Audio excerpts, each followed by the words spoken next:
It is a cool Friday afternoon here in the Bay Area. We're coming to you live in the great words of Brent Musburger. You are looking live at the Palo Alto Baylands Athletic Center in Palo Alto, California, where the San Luis Obispo Blues continue their road trip. Friday night baseball at the hosting Menlo Park Legends here in Palo Alto. Welcome inside the broadcast station. My name's Jacob Lee. I'm filling in for Addy this week. Once again, will be a solo broadcast. Our Director of Baseball Ops, Vincent Regalado, back in the dugout for the Blues tonight.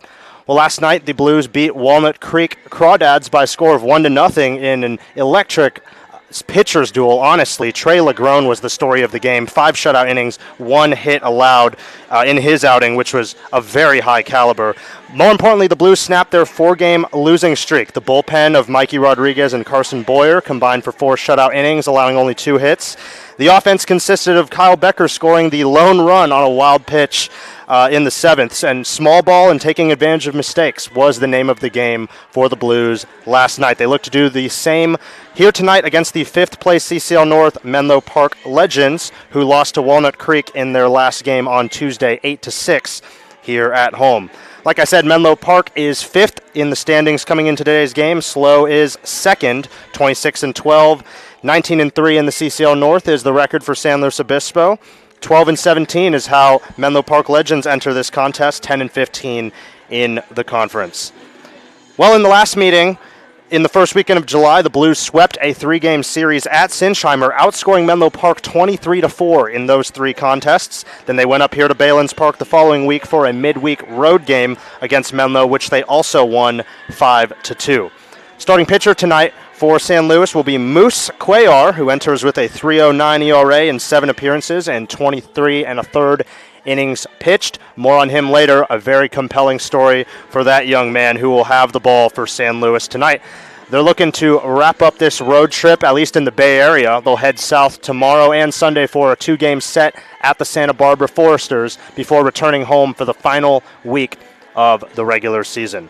Well, it's the Blues and the Legends Friday night baseball under the lights here at Baylands Park. Glad to have you with us. Don't go anywhere. We'll have the first pitch and more coming up next on the SLO Blues streaming network.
back here in Palo Alto, getting you ready for the Blues at the Legends. First pitch is coming up shortly. The plate meeting has just concluded. Let's turn over to the public address announcer for the pregame festivities.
Well, there you heard it, folks. The Star-Spangled Banner here from Palo Alto, and we are just about to begin play.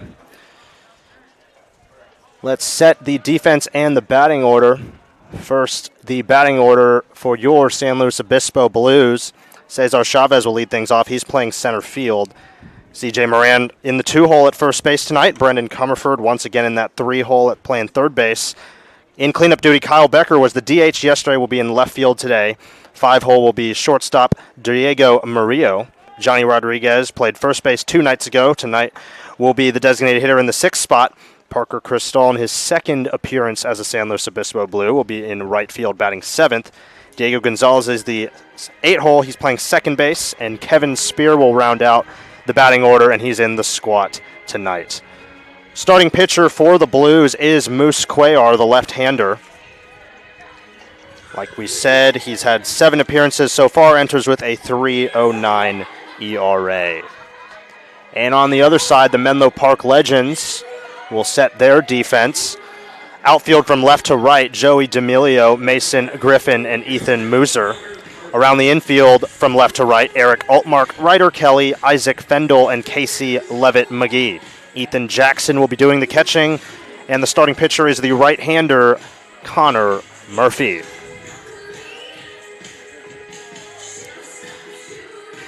We're just about ready to begin play here from Baylands Park. It's 71 and sunny. What should be a beautiful evening here in the North Bay area. The Blues were in the East Bay the last couple days. On Wednesday, played a day game at the College of Alameda against the Merchants, which they lost 10-6. Last night was a 4 o'clock start at Monte Vista High School in Danville. So this is the third game on this Bay Area section of the road trip, and tomorrow the Blues will head down to Santa Barbara. We're just about ready to begin play And it'll be Cesar Chavez to start things off.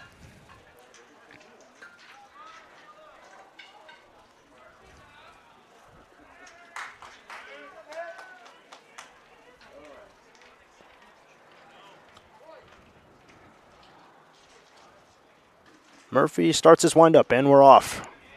First pitch is a ball low. Chavez from Walnut, California, not to be confused with Walnut Creek. Walnut is in East LA County. Next offering to him is taken on the outside for strike one. 1-1 from Murphy.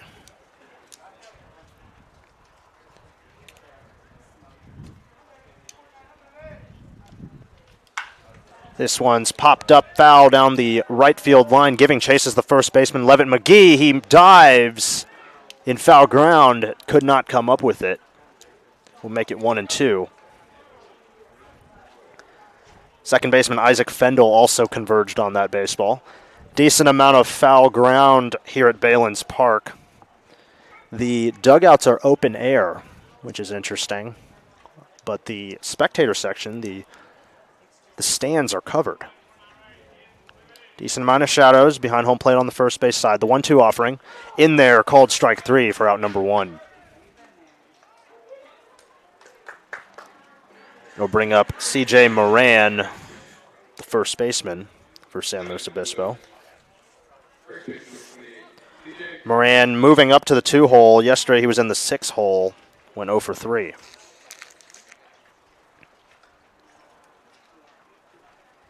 Lefty digs in, wearing number 24. Listed as 28 on the roster, wearing 24. First pitch is outside.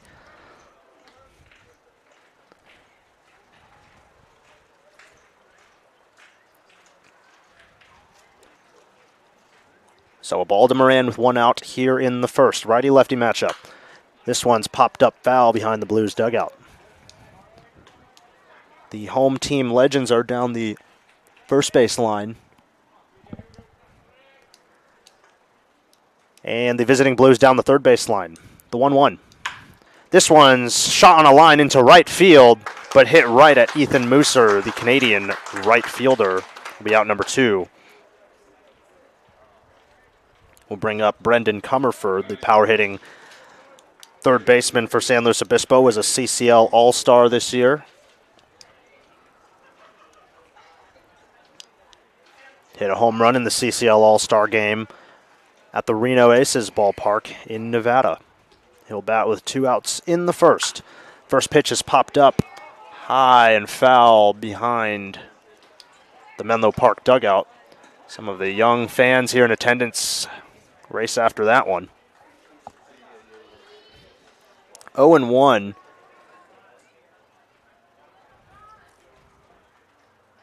To Comerford. A Pleasanton native hits this one in the air to center field. It will fall in front of the center fielder Griffin. Comerford's got himself another hit. And he will be aboard with a 2-out single.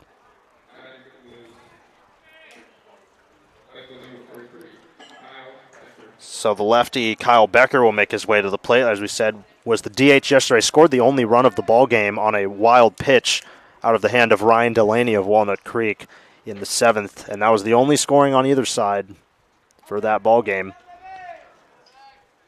He'll dig in for his first at-bat wearing 43. First pitch to him. Ball low.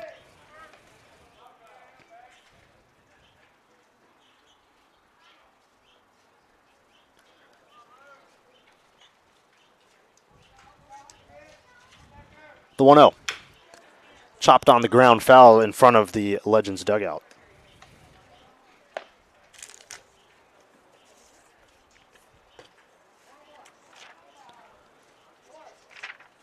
Becker, a native of San Diego, California, playing at USD, the Toreros, this past season. The 1-1 on the ground, hard to the second baseman, Fendel. He's up with it. He will go to first base to end the inning. Comerford gets the hit, but nothing else offensively for San Luis Obispo.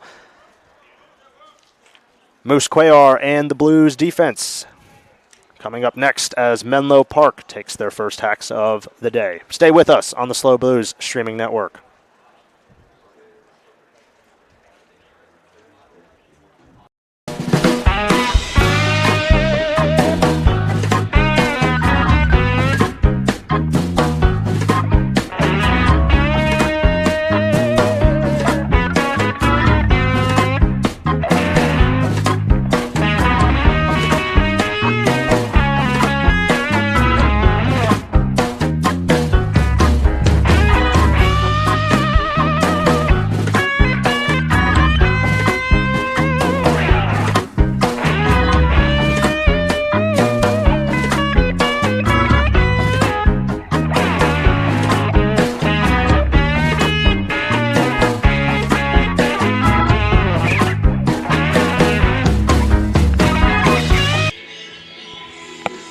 Back here in Palo Alto at Balin's Park, let's set the Menlo Park batting order for you. As set by head coach Nick Sanzeri, Mason Griffin will lead off playing center field, followed by Ryder Kelly, the shortstop, in the 2-hole. DH Ryan Duran bats third. Cleanup man is the third baseman Eric Altmark. Left fielder Joey D'Amelio in the 5. Ethan Mooser, who made a play in the first, he'll bat 6th in right field. Casey Levitt McGee is the first baseman. He'll bat 7th, followed by Isaac Fendel, the second baseman. And the lineup is rounded out with Ethan Jackson, the catcher. For San Luis Obispo defensively, as we said, Cuellar on the mound, Kevin Spear behind home plate. The outfield left to right, Kyle Becker, Cesar Chavez, and Parker Cristal. And around the horn from left to right, Brendan Comerford, Diego Murillo, Diego Gonzalez, and C.J. Moran will be your Blues infielders. Griffin steps to the plate, and Cuellar will go to work against him. Lefty-lefty matchup. Moose is the nickname. He got it from his mom, who thought he was built like a moose as a child, and it stuck with him. First pitch is low and away for ball 1. Real name Justin, hailing from Tulare, California. That one's low, 2-0. Attended Tulare Western High School, who just made it to the semis of the 2026 CIF Central Section playoffs. As a 10 seed, made it all the way to the semifinals, and were actually eventually eliminated by 3 seed Arroyo Grande High. That one's a swing and a miss, 2-1.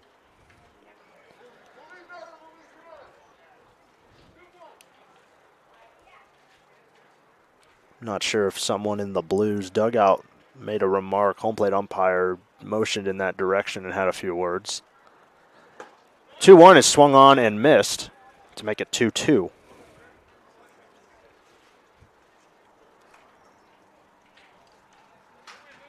So Deuce is wild here early, 2-2. To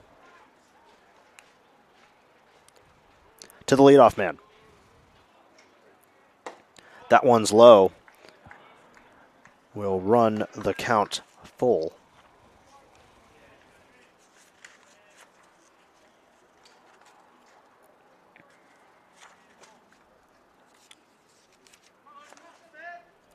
Griffin's a sophomore at the University of Northern Colorado, hails from Fort Collins. Foul tip, will reset and do it again. Standing in there at 6'3", 215. He's listed as 48, wearing 34 tonight.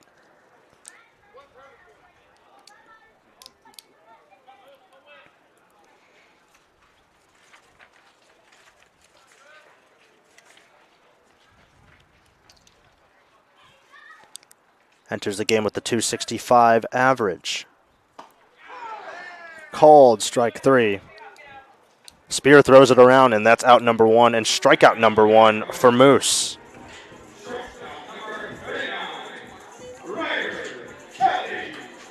So it'll be Ryder Kelly, the shortstop.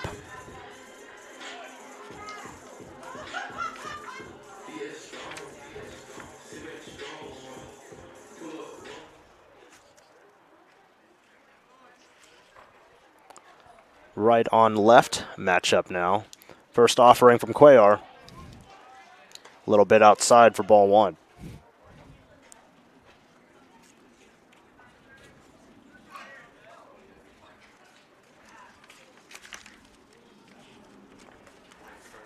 Kelly, a freshman at UC Davis, hailing from Menlo Park, cuts and misses at that pitch to even the count at 1. A 6', 185 right-handed hitter. Getting the start at shortstop, I should say, tonight, wearing red baseball cleats as he digs in on the 1-1. Cuellar sets at the letters and kicks and deals. That one's inside.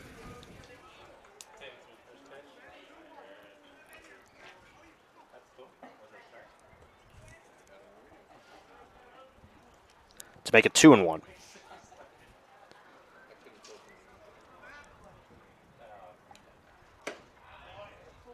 Hits the inside corner for called strike 2.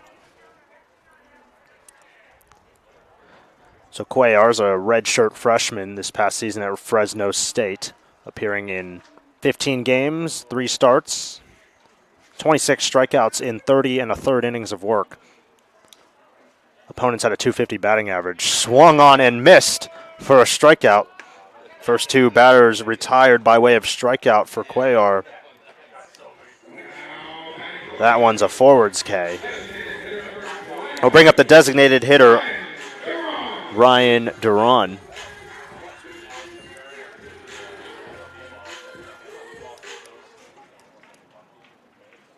Before Fresno State, Cuellar redshirted for 1 season at UCLA, then hit the portal. That ball is inside to the right-hander.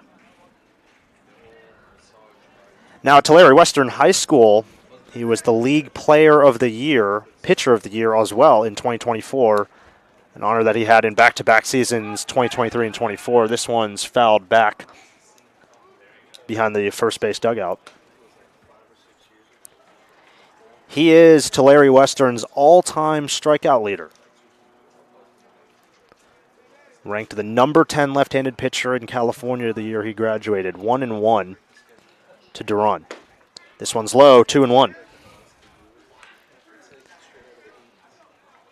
Was doing some of my preparation for this game today and was able to dig into what was an amazing read by members of our Blues media and research team. Julianne Shivers published a player profile piece on Cuellar, which I would encourage everyone to read. We said he got the nickname from his mom, who as a kid thought he was built like a moose, and it stuck. Ball outside for 3-1. Cuellar actually wears hearing aids. He has partial hearing loss. This one's shot into left field. Foul, but way over that fence to the left of the 326 marker. That was an absolute shot off the bat of Duran. Blues are lucky that one landed foul. We'll run the count full with the foul ball. 3-2. Grounded foul to the Legends on deck circle. Cuellar started wearing hearing aids at age 3. Never let that, what some might call a disability, to get in the way of his baseball career. Obviously a prolific high school pitcher and looking to make a name for himself at Fresno State. Curveball's in there for called strike 3. Cuellar sits down the side in the Blues' defensive half of the first inning. We head to the second. No score on the SLO Blues streaming network.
Back at Balin's Park in Palo Alto on the Slow Blues streaming network, Diego Murillo strides to the plate, the 5-hole hitter for San Luis Obispo. It'll be 5-6-7.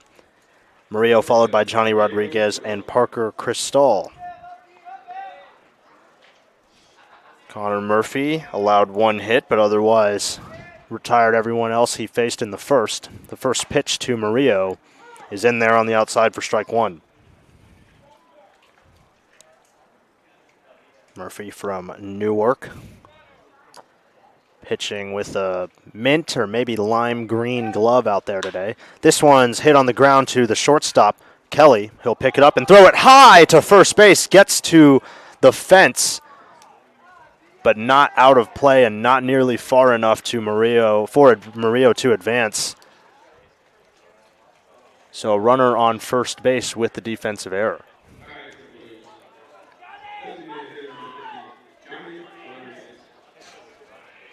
Johnny Rodriguez will bat. Kelly picked it up, and he had time to make the throw, just sailed it over the head of Casey Levitt McGee. Luckily, there's a fence down the first base line there that angles back toward the field that kept that ball in play and ultimately kept Murillo from advancing to second base.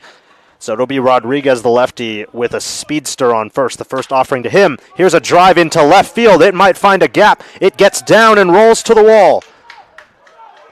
Murillo strides into third. Behind him will be Rodriguez, who goes into second base with the stand-up double. So early noise for the Blues here in the first, which is what the doctor ordered. Second and third with no outs.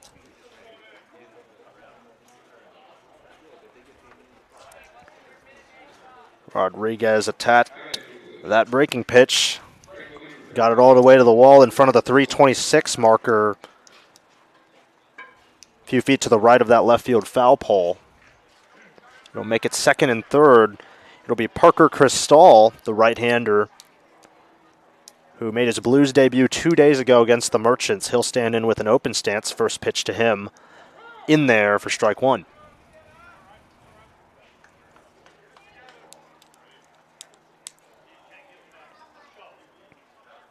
So a plus situation for the Blues, which they love to have. The bat's awakening here in the second. Chopped on the ground to third base, but foul. Murillo had to jump over that one. Did not get hit with it. If that ball in play, obviously, he would have been out. Speed on third base for San Luis Obispo here early. Murphy checks the trail runner at second, then delivers. Check swing. The home plate umpire rings him up. Didn't even appeal to first base on that one. And that's going to be out number one with a backwards K. So the other Diego in the Blues order, Diego Gonzalez, second baseman, and Murillo's double play partner up the middle will come to bat with second and third and one down. First delivery to him, swung on and missed.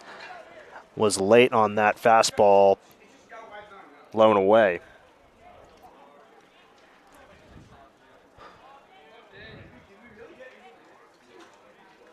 Anything in the air to the outfield will surely score one with Murillo's speed. That one's in there for called strike two. Outfield respecting Gonzalez's power, but playing him fairly straight up. Middle infielders on the grass. That ball's outside. 1-2. Gonzalez.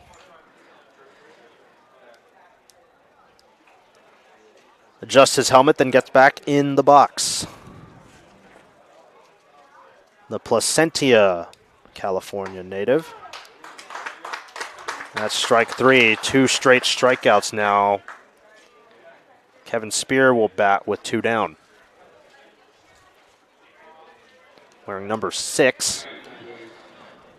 From Seattle and attending the University of Washington, where he was used in limited action this past season. Appeared in 8 games in 26, including 2 starts as a catcher. Previously played at Iowa Western in 2025 and Gonzaga before that. First delivery to Spear is in there for strike one.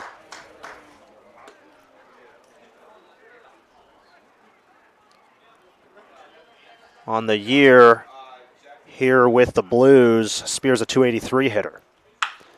Popped up in the outfield and in right center. Three legends converge on it, and it falls in between the right fielder, Mooser, and the center fielder, Griffin. Griffin will throw it back in, but not before both runners for the Blues come around to score. An early 2-0 lead for San Luis Obispo, taking advantage of that Legends mistake. Looked like all three defenders weren't communicating on that one. I'm not sure who called the ball. Fendel went out from second. Griffin and Mooser converged on the ball laterally in the outfield. Mooser got a glove on it, could not squeeze the baseball. 2-0 San Luis Obispo.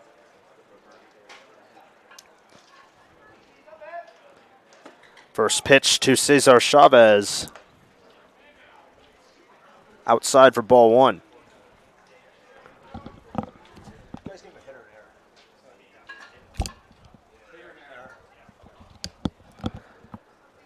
Error's the official ruling. This one's in the air down the right field line. Will it stay fair? No. So 1-1.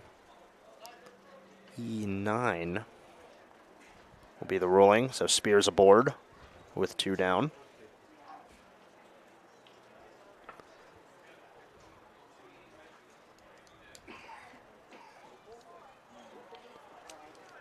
We said it in the open, taking advantage of mistakes is what this team needs to do to get ahead early and stay there.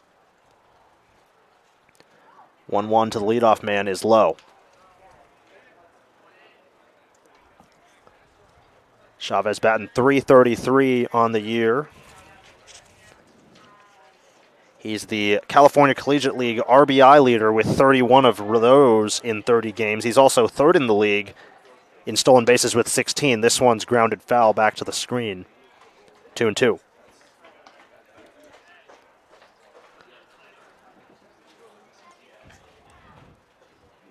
Chavez wearing a little bit less armor than the average collegiate hitter. He's only up there with just the elbow guard, the Evo shield on his left elbow. No further protection below the belt for him. No shin guard or anything like that. 2-2.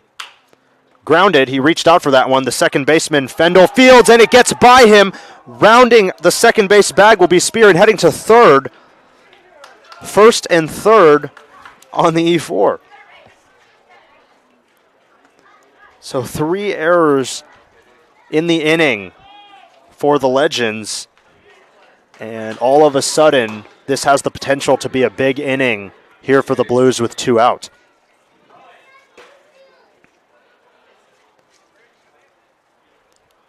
Spear actually jumped over that ball. I think he might have distracted the second baseman, Fendel, just a tad, enough to where that ball squirted by him and to his left into the outfield.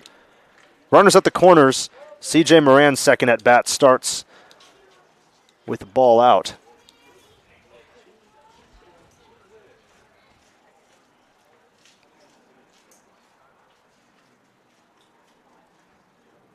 Pickoff move over to first, dug out of the dirt by Casey Levitt McGee, checks Spear on third.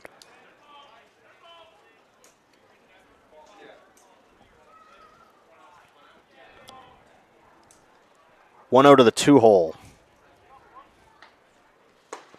Takes that one on the inside for strike one.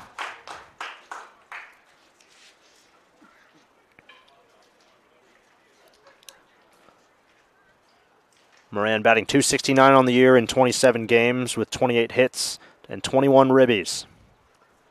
The pitch, grounded, foul back to the Legends on deck circle. Down the first base side. It'll be 1-2.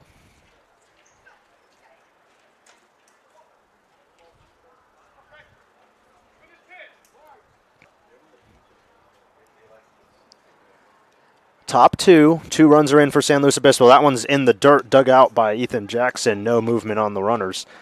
Evens the count at 2.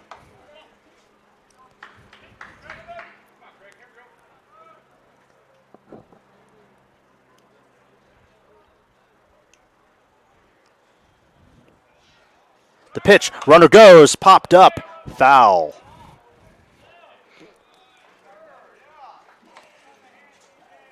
A little first and third offensive situation there. Chavez broke for second, but that ball was fouled off. He'll go back to first. Runners at the corners. Deuces Wild in the second. 2-2, 2 out, second inning. This one's lined in the right center field gap. It'll fall. One run is in. Chavez heading to third. RBI single for C.J. Moran. Brings in another.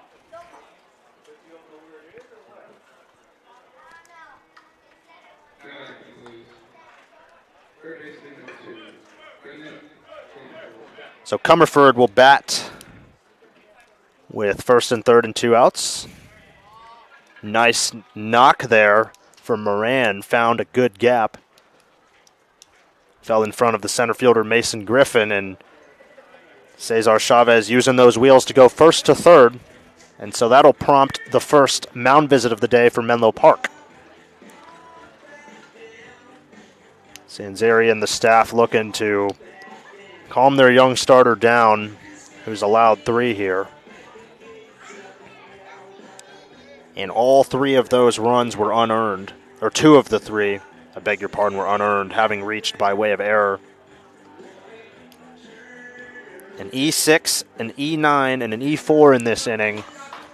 Not a great start on the defensive side for Menlo Park, but the Blues say thank you. Third baseman Comerford singled last inning. Murphy calls time, steps off the rubber. Now re-engages. Checks the runner at first base. Likes the pitch, throws. In the dirt, low.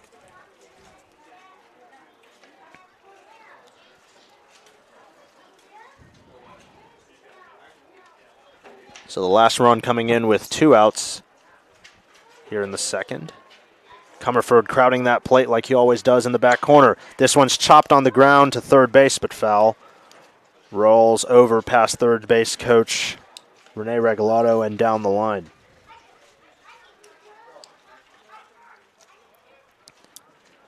So the count even at 1-1. Comerford looking to get RBI number 20. This one's popped up. Multiple legends converge. It'll be the center fielder, Griffin, who settles under it and makes the play to end the inning. But not before the Blues put 3 on the scoreboard and give Moose a comfortable lead to work with as he trots out there for another inning. 3-0 Blues on the SLO Blues streaming network.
Welcome back to Palo Alto. Bottom 2, Blues lead at 3-0.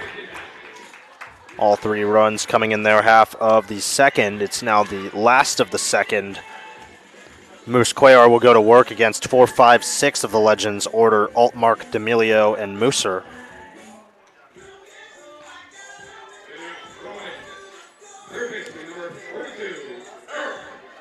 So first it'll be Altmark.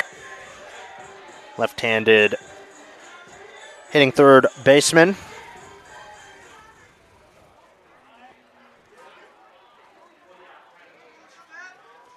So the lefty-lefty matchup to start the second. 1-2-3 went the Legends in the first. First pitch is in there for strike one. So more on Cuellar. We talked about his nickname, talked about his hearing aids. His hero is the late, great Kobe Bryant. Ball one goes to the backstop. He credits his faith and his family for much of his success, despite what I can only imagine to be a decent deal of adversity growing up playing organized sports with hearing loss. We know how important communication is on the field. That ball's low and in, 2-1. But overall, a great human interest story is that young man from Tulare. That one's low and away as well to make it 3-1. Once again, I do encourage everyone to read that piece by Julianne on the Blues website under the media tab. That one's a swing and a miss for strike two, 3-2.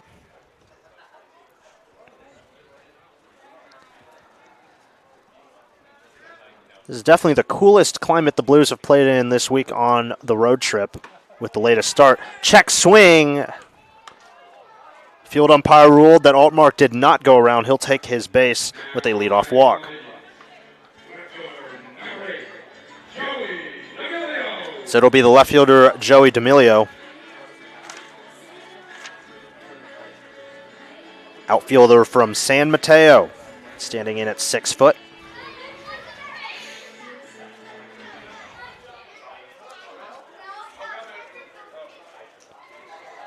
.261 hitter on the year in 46 at-bats. He's got 12 hits, 3 ribbies, 4 walks, and 5 doubles. First pitch to him is a ball.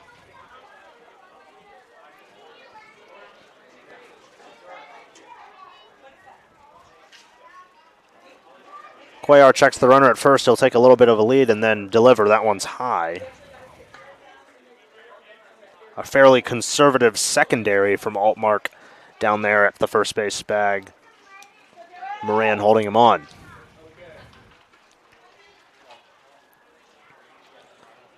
Two balls, no strikes. Takes that one. Must have been low. It'll be 3-0. And here comes Spear to the pitcher's mound to consult with his pitcher. With the leadoff walk, and now here 3 balls to the second batter that Cuellar has faced in the inning. A prudent move from the veteran catcher to check on his guy, make sure he's okay. Hey, are we good with the signs? Get the pitch you like, and let's roll. 3-0.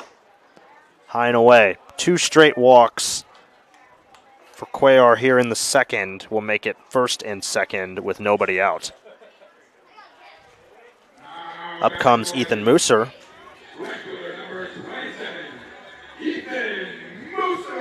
For what might be the best name matchup in this ballgame, we've got Moose versus Mooser. It doesn't get better than that.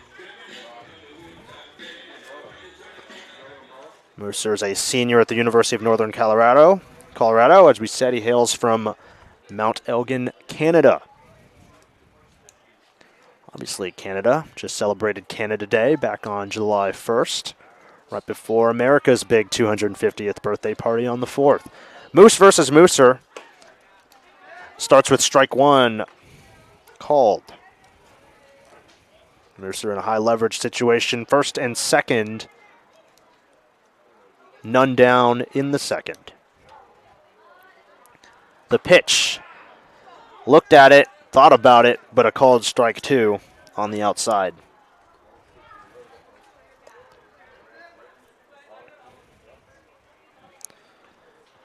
Altmark on second, D'Amelio on first. Cuellar will check the runner at second, swing and a miss.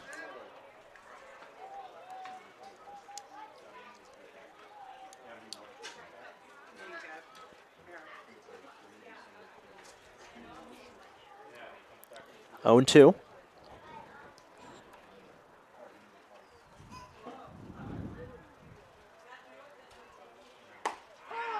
Breaking ball on the outside, called strike 3.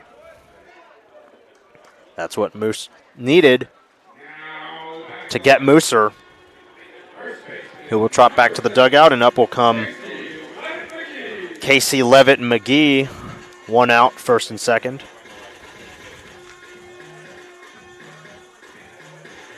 Levitt McGee is from San Francisco, undecided as to his next collegiate stop. Cuellar deals him. Here's a ground ball in between first and second. Up with it is Gonzalez. He'll go to second. Murillo records the out, but no play anywhere else.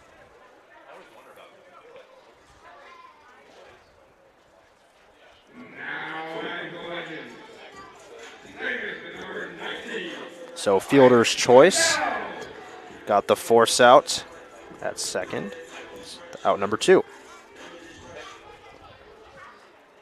On the play, Altmark move it over to third, so we'll have runners with the corners and 2 down for Isaac Fendel, the second baseman who committed an error last inning. First pitch to him down the middle for strike 1.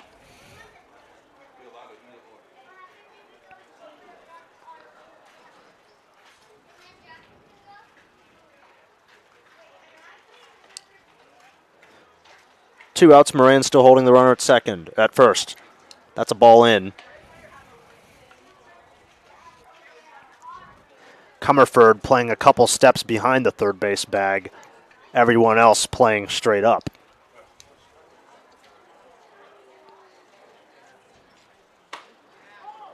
Takes that one inside, 2-1. And Spear with a snap throw down to third base, trying to catch the Legends sleeping. But Altmark gets back safely. Now here's a pickoff throw to first base. Moran steps in front of the bag and catches it. Little C move there, trying to get Levitt McGee sleeping. Ain't that a mouthful? Casey Levitt McGee. Sounds like he could be the principal of a law firm standing over at first base. This one slapped on the ground past the glove of Comerford into left field. 1 run will come in. The Legends are on the board. A good piece of hitting by Fendel for the ribby.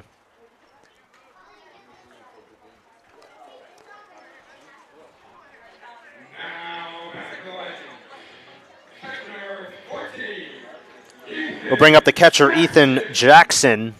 First and second, 2 down. Cuellar looking to shut things down before they get out of hand here early. Had a good first couple innings. The lead's still intact. Swing and a miss. Strike 1.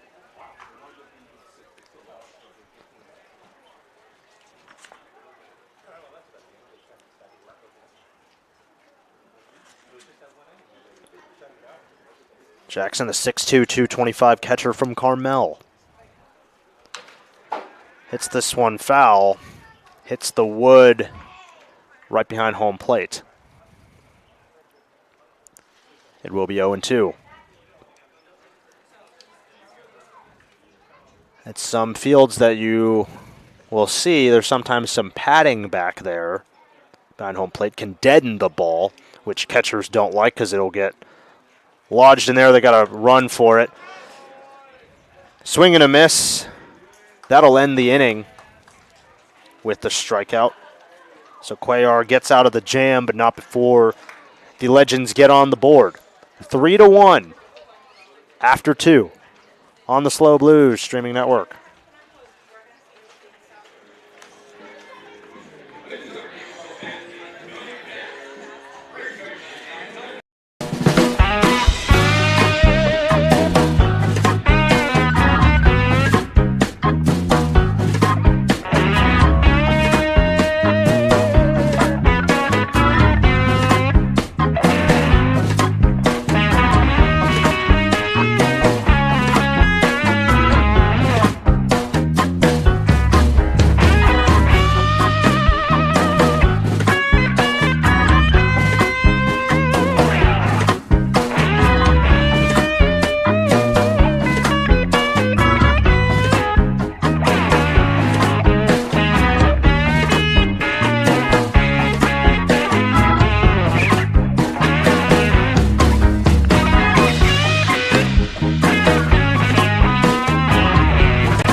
Baylands Park, it's the top of the third. Legends get one across in the last of the second to make it 3-1. New armors on the hill for Menlo Park. It'll be Noah Klube, the junior from Alameda. Murphy exiting the game with 2 innings pitched, 3 hits, 3 runs, 1 earned, and 3 strikeouts. First pitch to Becker's in there for strike 1. Becker grounded out in the first.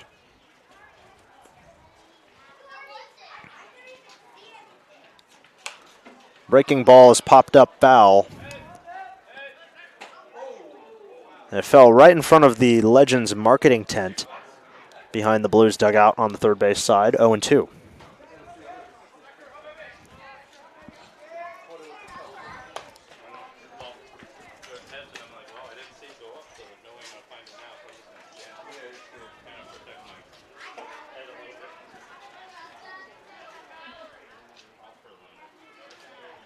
Klube kicks and deals.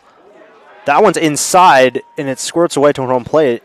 Looked from here like it might have gotten a piece of Becker, but doesn't look like it. 2-2.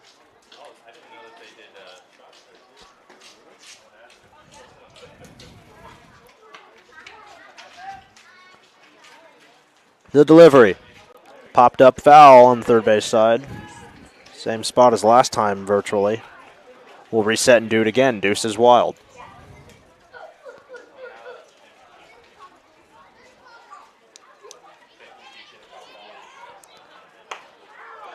Called strike 3 on the outside corner. Becker sits down with a backwards K.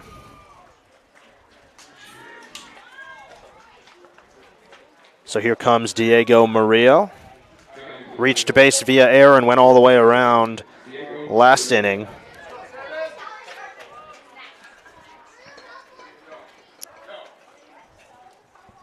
Murillo 1 for 4 last night against Walnut Creek. First delivery to him is a called strike.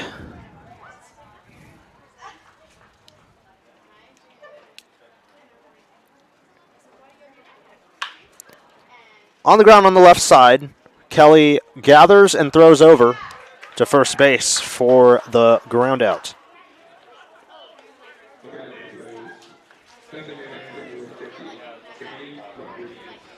Up comes designated hitter Johnny Rodriguez.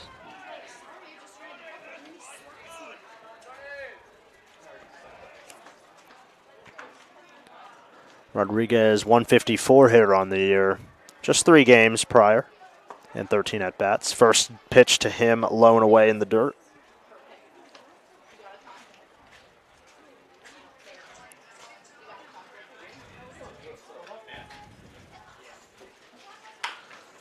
On the ground on the right side, high chopper, fielded by Fendel, going over to first. Levitt McGee completes the play. And it'll be 1-2-3 for the Blues in the third. Still 3-1 on the SLO Blues streaming network.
Back in Palo Alto, Blues lead the Legends 3-1.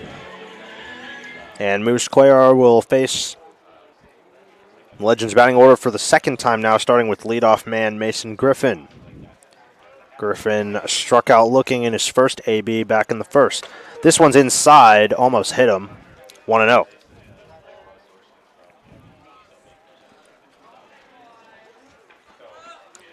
Griffin styles his pants and socks with the tweener style. Swing and a miss, strike one. At the higher level, some teams insist that everyone style their socks the same way, whether it be all the way down, high socks, stirrups. Summer ball, kind of more of a free-for-all. Players allowed to express themselves as they wish. That one is a curveball in there for strike two.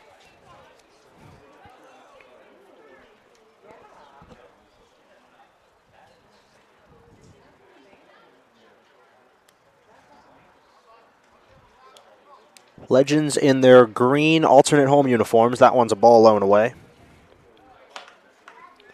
Make it 2-2. White pants with green jerseys. Meanwhile, the Blues in their road gray pants with the navy blue alternate jersey with cursive lettering. 2-2. This one's driven into right field. Coming on is Chris Stahl. He makes a diving grab for out number one. You know, off the bat, I thought that was going to fall in for a base hit, but the closing speed of the newest Blue, Chris Stahl, is enough to make up the difference. Covers some ground. Young man makes a fine play to retire the first batter of the third. So it'll be the right-hander, Ryder Kelly. Cuellar threw him a chair in the first. That was a forwards K. Here's a drive into deep center field, but going back on it and settling is Chavez, who will make the play. A few feet in front of the warning track to the right of the 385 marker. So 2 flyouts equal 2 quickouts for Moose. Designated hitter Duran, who was also a strikeout victim back in the first. Cuellar striking out the side in that frame. First pitch to Duran. In there for strike number one.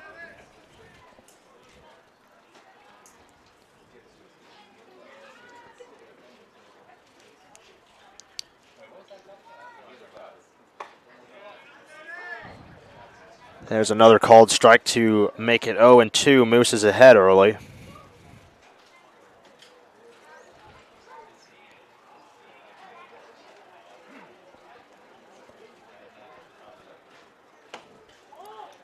Fastball runs inside. Ball one. The shadows now eclipsing part of the batter's circle, but haven't reached the field of play yet. This one's a shot into the right center field gap. Chris Stahl's going to chase it. He'll pick it up on the warning track. Taking a hard turn around first base is Duran. He'll head back there, but he'll get the 2-out single.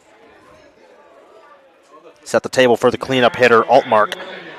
Chris Stahl did a good job of getting to the baseball,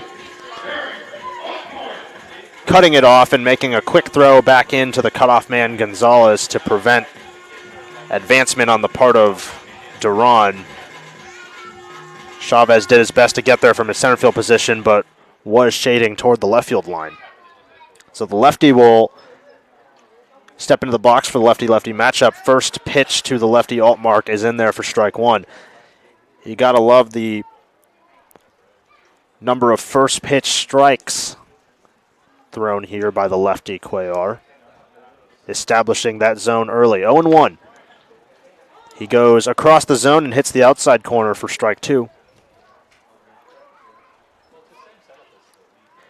What would be referred to as zone 6 if you're looking at a 9-hole net that pitchers will work with in practice. This one's a fly shot back at Chris Stahl. He makes another diving grab.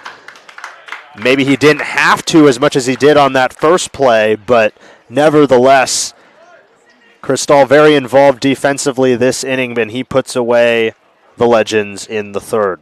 Just the one hit, but no further damage. 3-1, San Luis Obispo.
Back with you live from Balin's Park in Palo Alto. Top four, Blues 3, Legends 1. The man of the hour in right field, Parker Cristal, will lead things off for San Luis Obispo. Made two diving plays for outs 1 and 3. Right-hander steps in and takes strike one.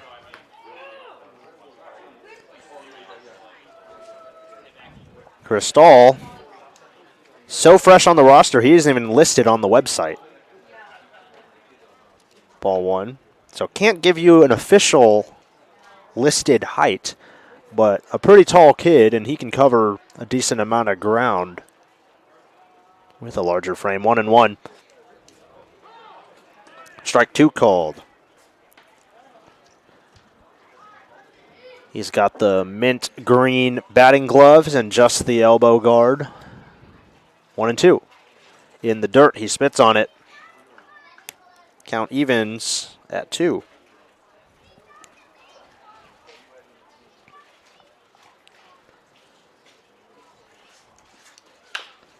Grounded to third base behind the bag. Altmark takes a step back. Fields throws across the diamond. 5-3 ground out.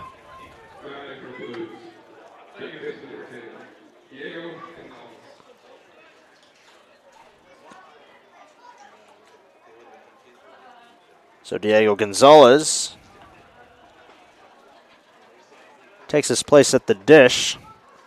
Klube working quickly. This one's on the ground to the second baseman. Fendel picks it up, throws over. 2 quick ground ball outs for Klube.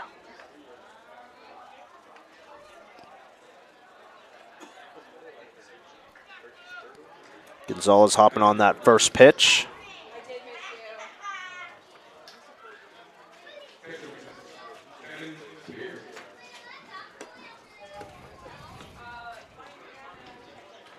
It'll be the catcher, Kevin Spear, reached on an error and went all the way around in his first AB. Lefty Klube sets and deals. Strike one called.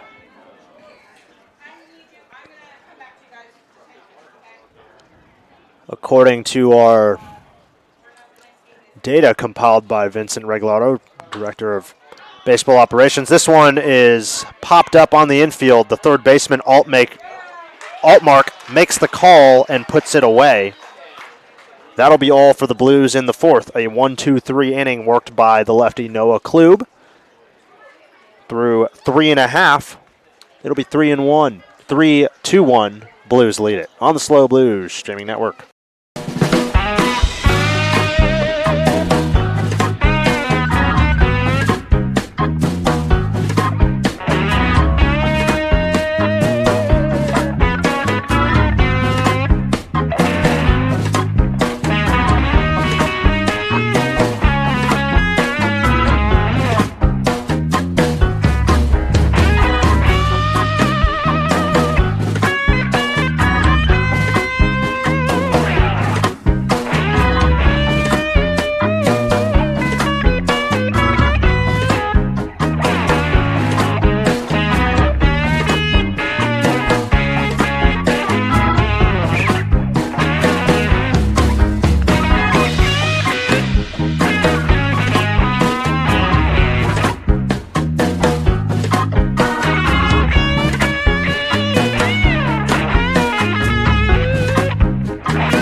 Back at Balins Park, 3-1 Blues.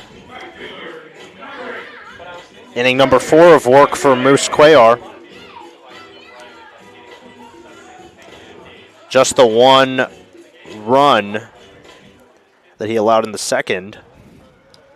Otherwise, mostly smooth sailing for number 29. Here's Joey D'Amelio to lead things off for Menlo Park. He looks at strike one on the outside. D'Amelio walked in the second, then was on the front end of a fielder's choice. Cut down going to second. 0-1. High and away, ball one. Little bit about Cuellar's pitch mix. Primarily a fastball, changeup, sinker, slider mix, but really likes that changeup as his go-to off-speed. Strike two. Other than the fastball, throws the changeup the most with 18.7% of the time. Ball very outside. Even the count at two. That sinker of his, or the slider I should say, 12.9% is the usage, but 22.76 is the spin rate. Obviously a new era of pitching where spin rate is everything you want to know as a coach. This one's popped up. Right fielder Chris Stahl settles, makes the grab. Can of corn for the newest Blue. Makes it first out of the inning. So we get our second Moose versus Mooser matchup of the ballgame. Moose, the arm, won the last battle in the second with a backwards K. First pitch this time is strike one swinging.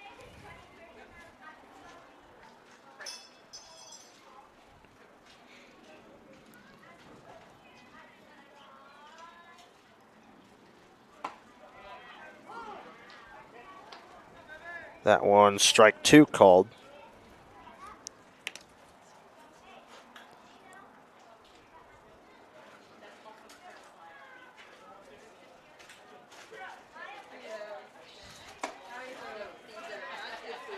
Appeal down to third. He did not go, says the field umpire, 1-2.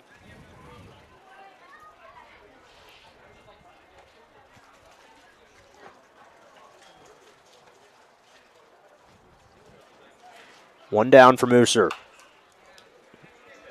Fouled in the air behind Blues dugout, and here come the kiddos to run after that baseball. Decent amount of families in the stands tonight, given that it is a Friday night. Great weather out. A lovely summer evening in Palo Alto. Cuellar spikes that fastball. It'll go all the way back to the screen to make it 2-2.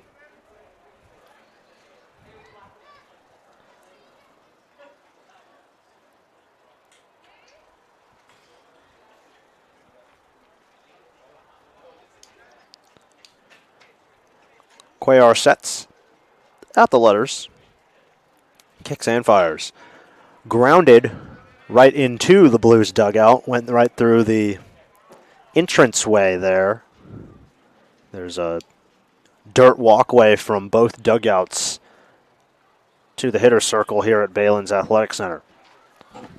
2-2. Curveball, strike three. That'll be strikeout number 6 for Moose, and it's backwards.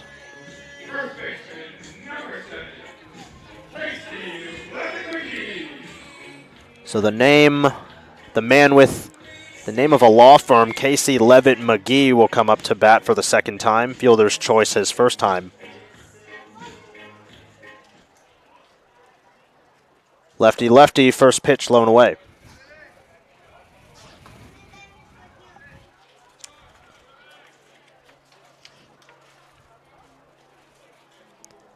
Levitt McGee, a senior from San Francisco.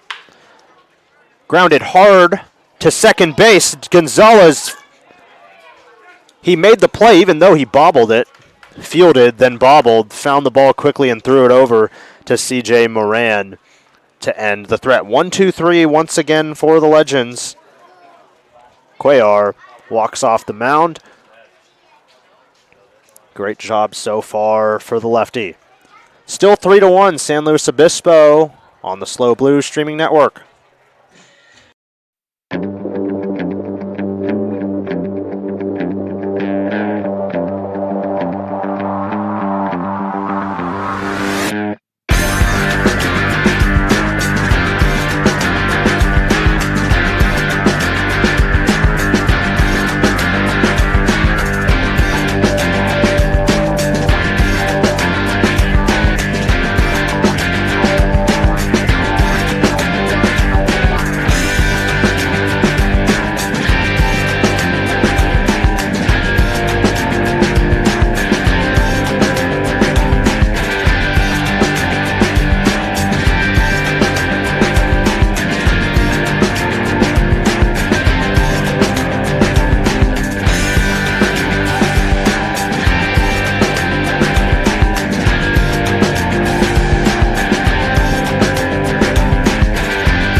Top five, 3-1. San Luis Obispo leads it. And the third time through the batting order for the Blues, Cesar Chavez. And then it will be Moran and Comerford. Klub in the game for the second inning. First pitch is in there for strike one.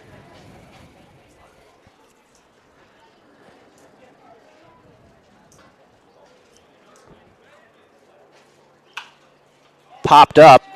Foul. First baseman Levitt McGee giving chase towards the fence. He'll catch it in foul ground for the first out.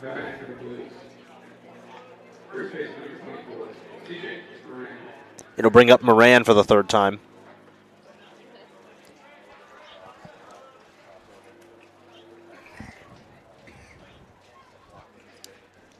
An F9 in the first and a single in his last at-bat in the second.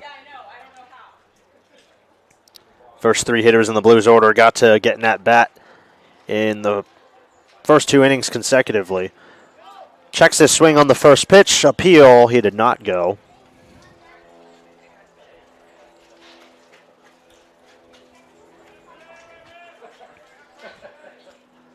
Want to know. In there for strike one called.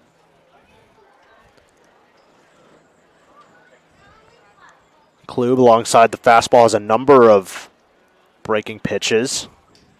His changeup the most commonly used at 37.9%. That's a ball outside to make it 2-1. Has a sinker as well, and then a splitter that he rarely uses, but that three-pitch core of fastball changeup sink is what he relies on. Here's a drive into deep right field, and it'll drop in between the outfielders and on the warning track. Headed to second is Moran. He'll take a turn. He's in with a stand-up double. That ball was absolutely mashed. Griffin and Mooser went after it off the bat where I'm sitting here in the broadcast area. Thought I might have a chance to get out. But a great piece of hitting to find a gap from the Blues first baseman, and it'll be a runner on second with one out for Comerford.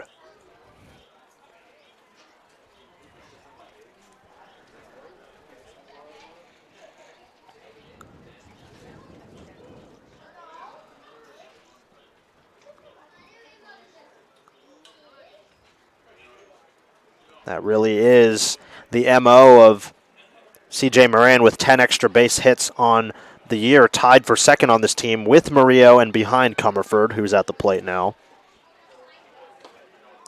Ball one to him is low and in the dirt.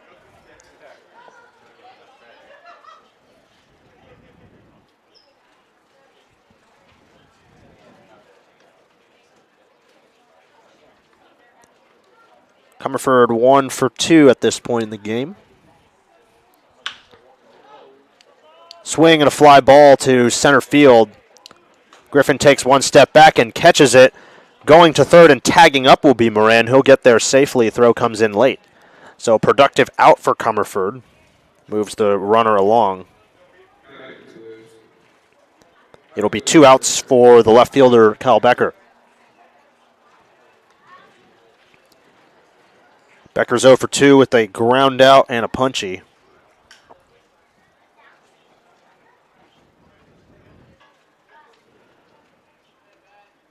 Becker entered today batting .244. 19 hits on the year and 18 ribbies.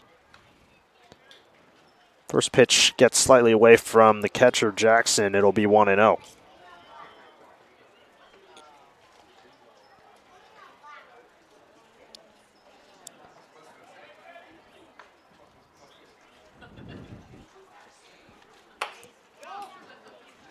Didn't offer at that one on the outside.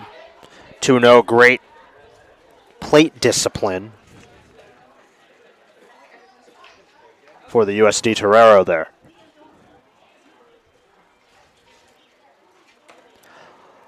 Ball misses low to make it 3-0.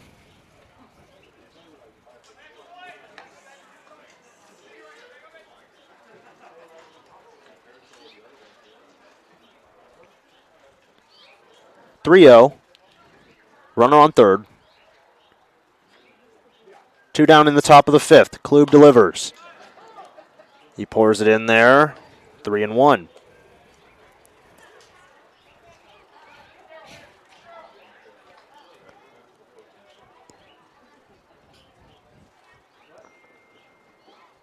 Klub taking his time on the mound. Kicks and delivers. Breaking ball is outside. It'll be a 2-out walk drawn by Becker. So we'll have runners at the corners and 2 down for Diego Murillo.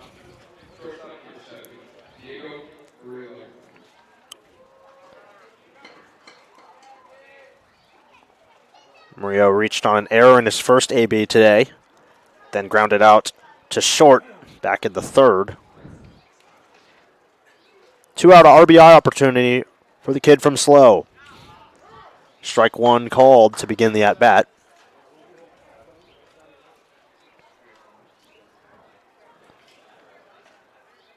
SLO High native. And SLO native, I should say, and SLO High graduate. This one's driven into left field. Going back on the ball is D'Amelio. He'll catch it on the warning track to end the Blues' threat.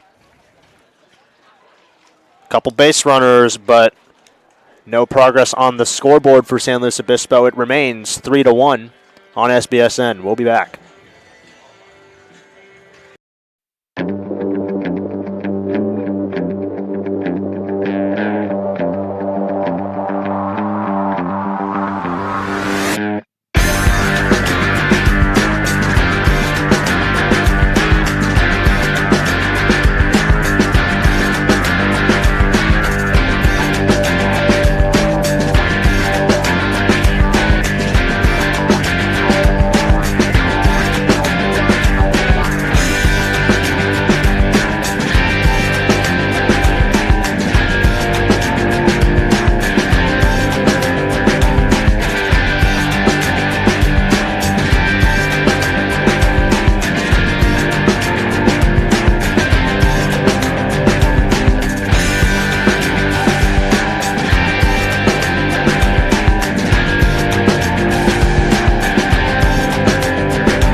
Back with you from Balin's Athletic Center in Palo Alto. 3-1, Blues still lead it. 8-9-1 will be the scheduled batters for the Legends, starting with Isaac Fendel, second baseman for Menlo Park. Moose back on the bump for the fifth. First pitch is high and away.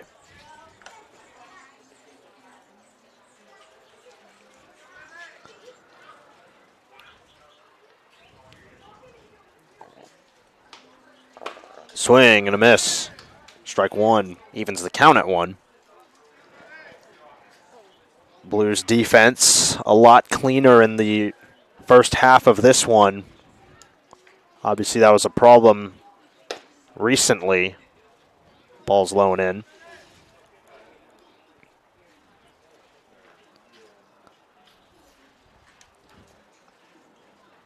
But getting back to that fundamental baseball is going to be key down the stretch here for San Luis Obispo.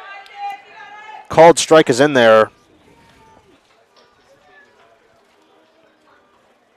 2 balls and 2 strikes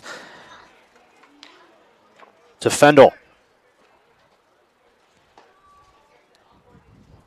Cuellar's 2-2. Curveball in there. Strike 3 called. Now batting good. Pitch number 14, Ethan Jackson. Ethan Jackson will step to the plate for at-bat number 2. Got K'd up in the second.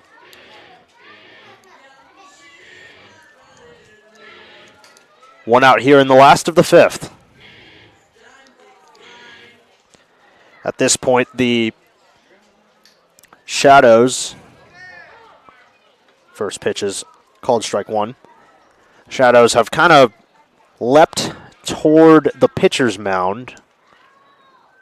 The entire batter's circle is enveloped by that shadow at this point. Here's a swing and a drive into right field.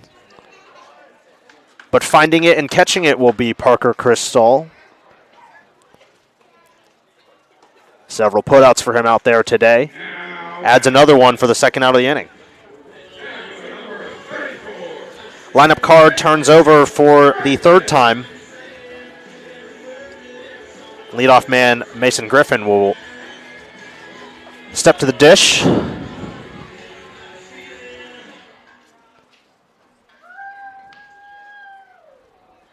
Swing and a miss. A mighty hack from the leadoff man came up with air there. 0-1.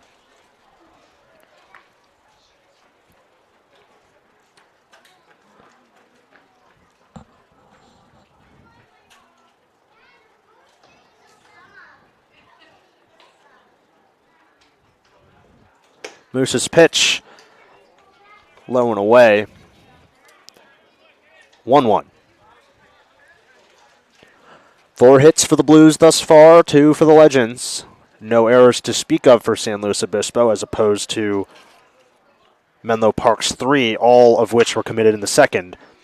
Here's a high fly ball. Going back on is the center fielder, Chavez. He turns, reaches over his left shoulder, and makes the play in front of the warning track. 1-2-3 inning once again. Cuellar's efficiency seems to be the trend. If he'll keep that up and the Blues can get some length out of him, that's a key to success here in this ball game. Headed to the 6th, 3-1 San Luis Obispo.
Welcome back to Palo Alto, where the Blues lead the Legends 3-1. The Legends go back to their bullpen. Nick Zanzeri calls upon Christian Duarte from Santa Clara University and a San Jose native, redshirt freshman there. Stands in 6'6".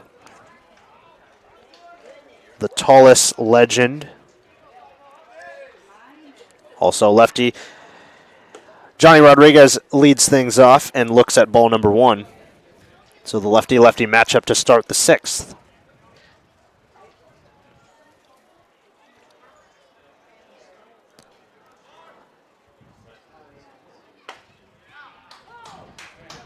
That one's in there for strike 1.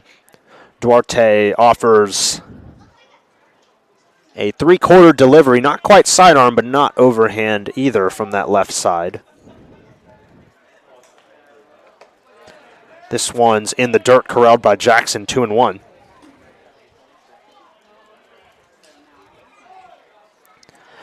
To lefties, the slider is actually Duarte's pitch of choice, throwing it 43.8% of the time as opposed to his fastball, which he throws 31.5% of the time to left-handers. Another called strike in there to make it 2-2. But he does prefer that fastball against righties, throwing it almost half the time at 49%. That slider will get up to 1990 RPMs. He strikes out Johnny Rodriguez swinging there for out number 1.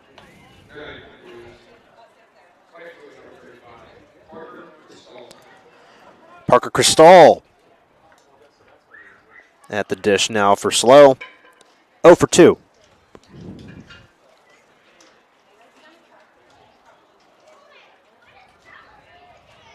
So it's mostly faster fastball, slider, changeup for Duarte. There's ball 1.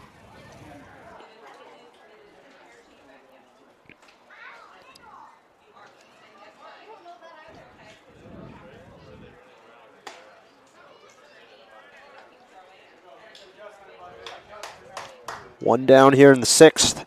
Ball 2.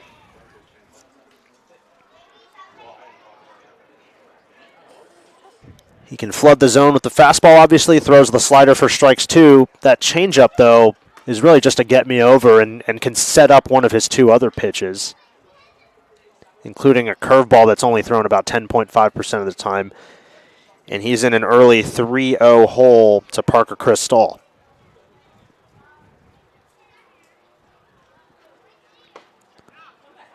Called strike 1 on the outside, gets one in there to prevent the walk.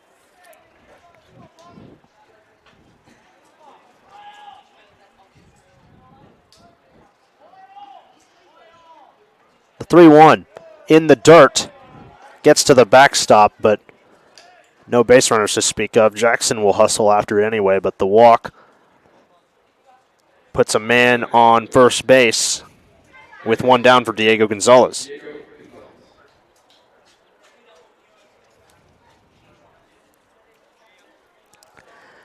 Gonzalez also 0 for 2 with a strikeout and a groundout back in the 4th.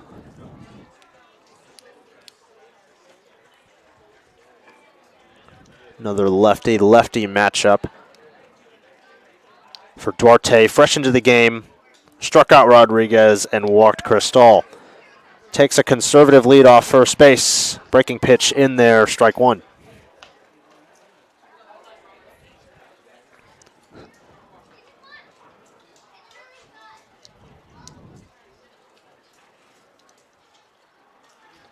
Check swing in the dirt.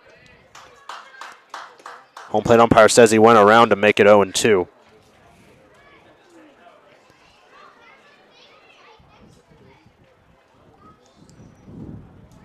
You got to wonder in a 3-1 ball game, which runners on this Blues team do Dean Traynor and Rene Regalado think could steal a bag. That one's fouled to the top of the backstop behind home plate.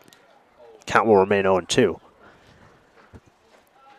I mean, Murillo comes to mind for sure, Chavez for sure, but who in this bottom half of the order could take a base? Haven't seen Jackson's arm thus yet. Obviously, Chavez, we said earlier, is third in the CCL in stolen bases with 16 as there's a pickoff move over to first base. Cristal gets back safely. Part of what contributed to that win to snap the losing streak last night was playing that small ball. Here's a drive into right field. Going back is Musser. He'll look up, and it'll hit the base of the wall. Cristal's motoring around third base. Here comes the throw to home plate. He slides in. Safe. And the Blues get another here in the 6th.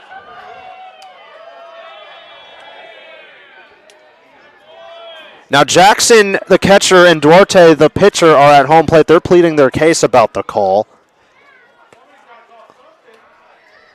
I don't think the umpire made a motion.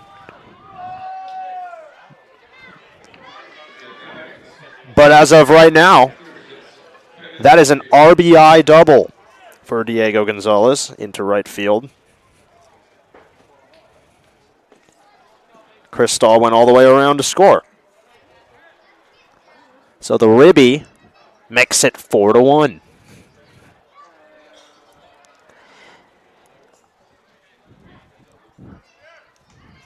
I'm not sure if the field umpire ruled Cristal safe at home plate for some reason, but nonetheless, 0-1 to Kevin Spear, the 9-hole hitter. Just as I was talking about potential base stealers, Cristal could have been a threat, but no need. He came in to score. Here's a ground ball to short. Retreating to the bag is Gonzalez. Kelly will throw across to retire Spear.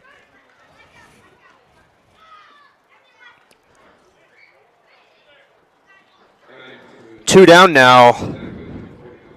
And the aforementioned Cesar Chavez will turn the lineup card over for the 4th time. Runner on second for him.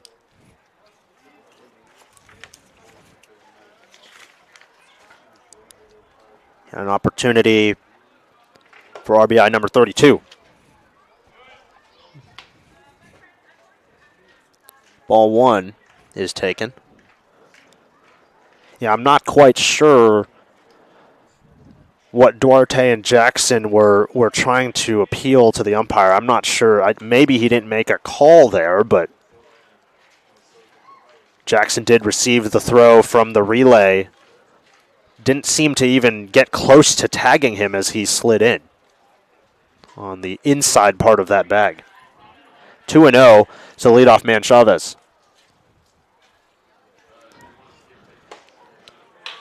That one's in there for called strike 1.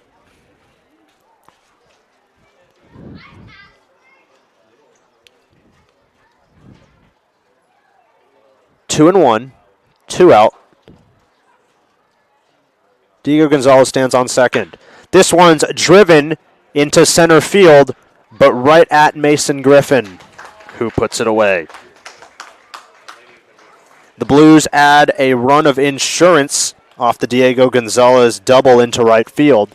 It's 4-1 on the SLO Blues streaming network.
Welcome back to Palo Alto, where it's a 4-1 ball game. Arturo Gallegos is in the game for San Luis Obispo.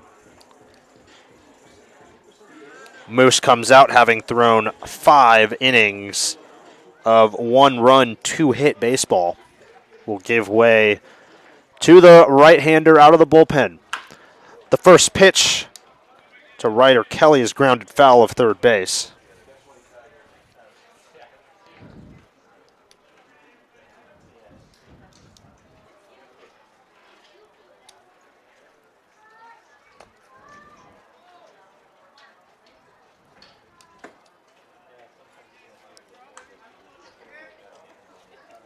Ball is out for a 1-1 count.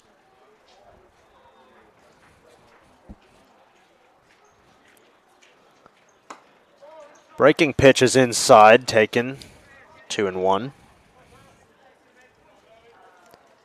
Kelly 0 for 2 with a strikeout and a flyout to center field.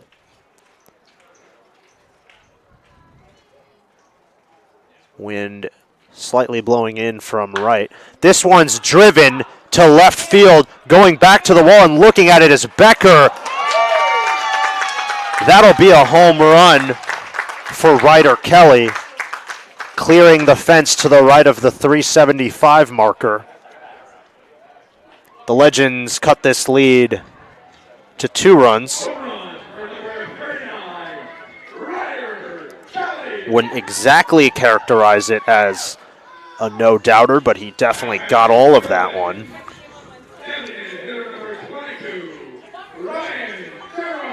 Leadoff home run puts the Legends within 2. Not a great start for Gallegos, but he'll look to get it back here against Duran, the designated hitter. Starts him with the ball out. Duran 1 for 2 with a single in his last at-bat and a strikeout in the first. Thinks about that one upstairs, but does not offer at it, 2-0.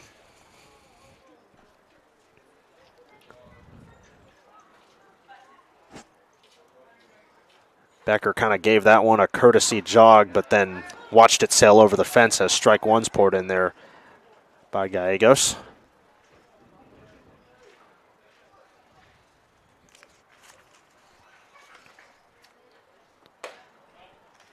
There's a ball high to make it 3-1.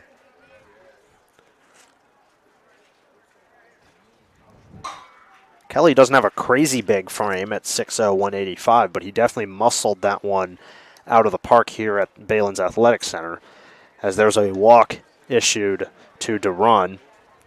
Now batting for the Legends, third baseman number 42, Eric Altmark.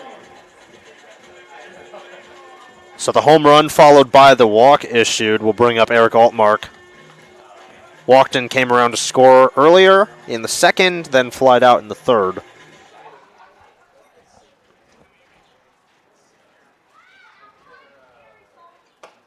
This one's high for ball 1, and out comes Spear to talk to his pitcher. Obviously, in these situations, you obviously come into the game, give up a bomb, walk the next guy you see. It can be good to just take a breath. Trust in your catcher, trust in your stuff, and trust in your defense to make plays as they've done today. Here's the delivery. Here's a drive into right center. This one's got a chance, but it'll land on the warning track short of the wall. Runners are on the move. Here comes Duran around third. He'll score, and into third base with a sliding triple will be Eric Altmark. Legends have cut this lead down to 4-3.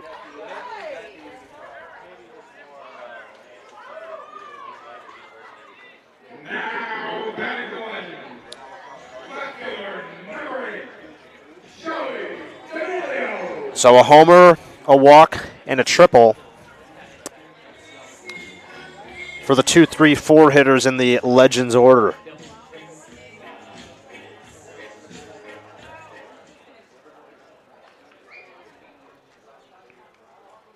It'll be Joey D'Amelio, the left fielder, looks at strike 1 called.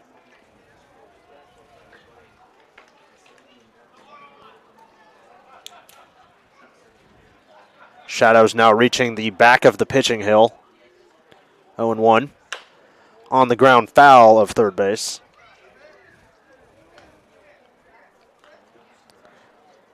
I mean, that's 2 barrels from these Legends hitters here in the 6th off Gallegos.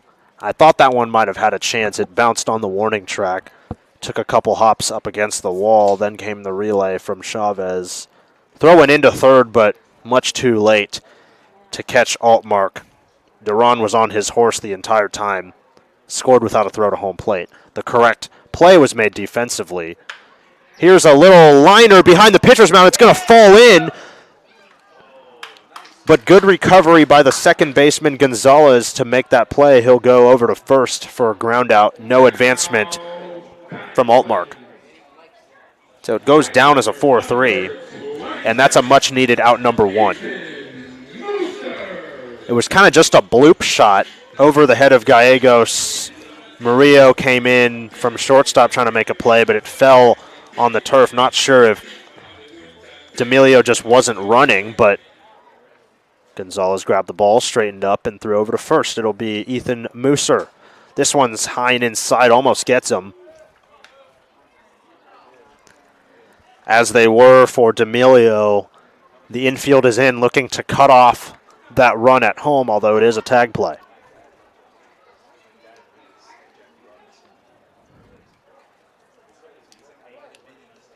Two runs are across to make it a 4-3 ball game. This one's outside, ball 2.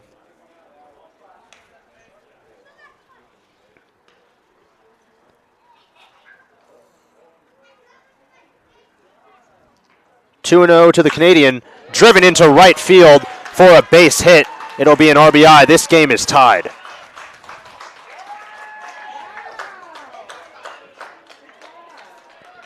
Musser knocks in Altmark.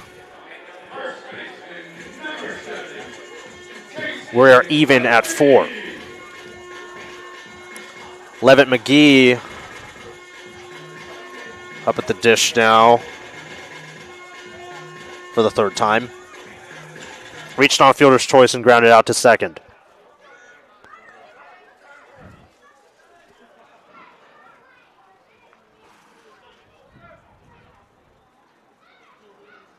Dean Traynor makes the long walk out of the Blues' third base dugout, and he'll go to the bullpen.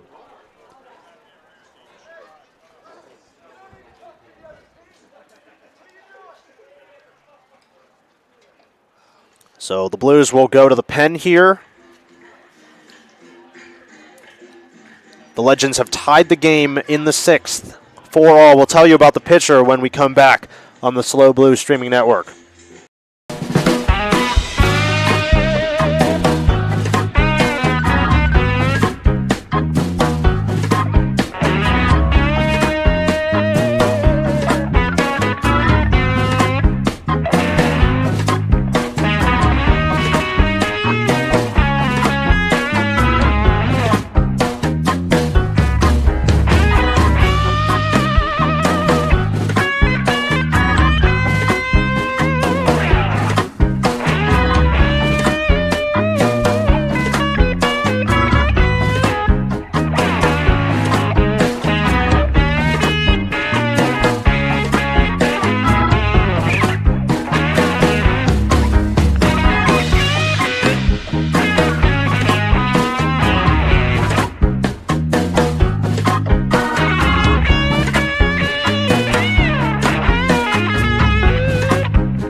Welcome back to Balin's Athletic Center.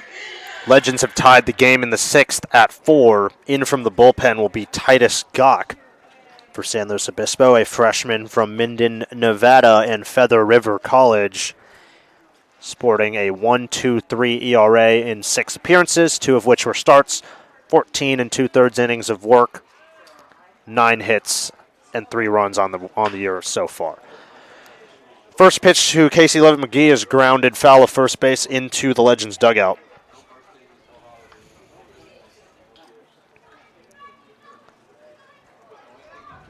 Dean Trainer making the second move to the bullpen of the day, trying to stop the bleeding here. Runner on first with 1 down. Runner goes, pitches outside, Spears throw. It looked to be on the money, but Mooser slides in safely. 1-1. Diego Murillo covered the bag. The throw was on target. Mooser simply beat it there.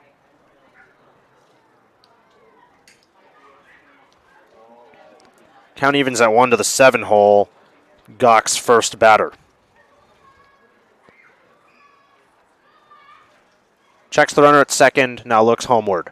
The pitch. Called strike 2.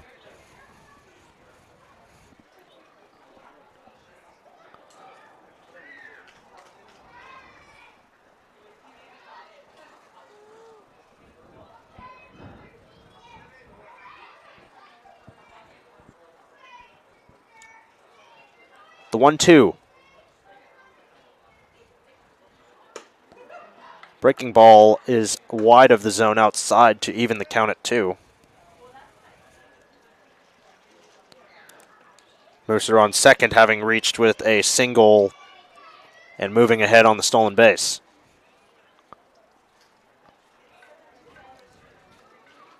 Two-two the delivery. High fly ball into right field. Giving chase is Chris Stahl. One hop against the wall. Here's the relay into second base. But around third and into scores Mooser. The Legends have taken the lead 5-4.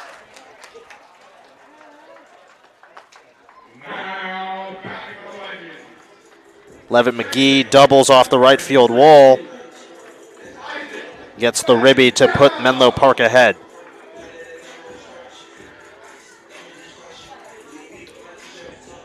It'll bring up Isaac Fendel. 1 for 2 with a single and a K.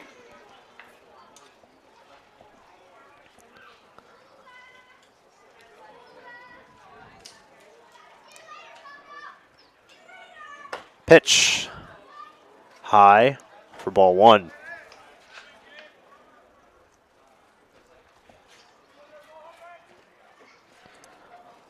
Blues are going to have some work to do on offense, but they've got the right guys for it. 2, 3, 4. Moran, Comerford, and Becker, CCL All-Stars, will lead things off next inning.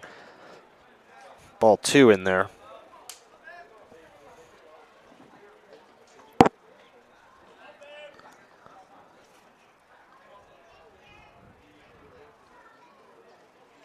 So a clean defensive game, as we said, still. Just a number of barrels. Big lead off second for Levitt McGee. Ball 3 is low.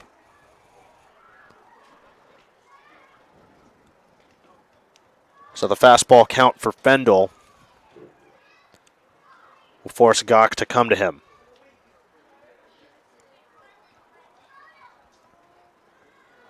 There's a delivery. It gets by Spear and goes to the backstop. It is ball 4, so a 4-pitch walk to Fendel, and Levitt McGee will take third.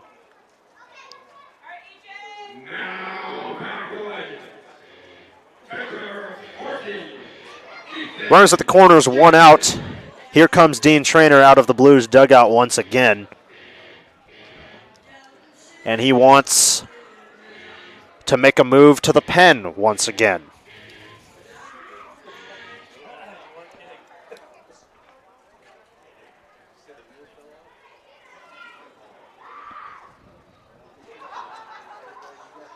Gok only faces the 2 batters, allows a double and a walk. Gawk never having recorded an out.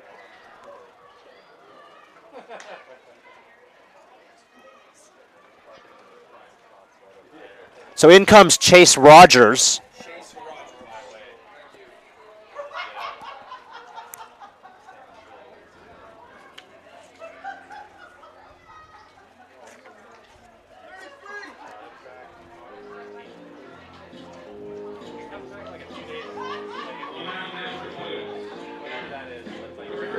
Rogers is a senior from Dana Point.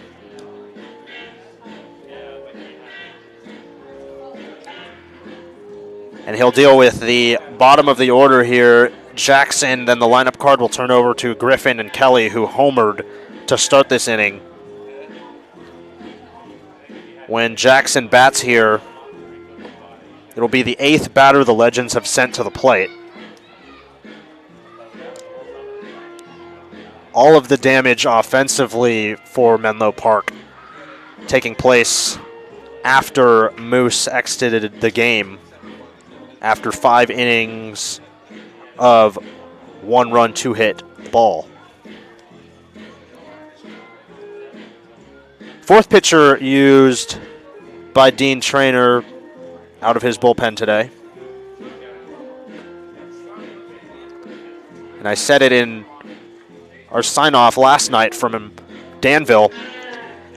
Using only 3 pitchers in that game allowed a little bit more depth for this one, especially keeping in mind that you're going to go and face Santa Barbara over the next 2 days. You're going to want to have those arms available, especially on a field such as Santa Barbara High School's that plays so small.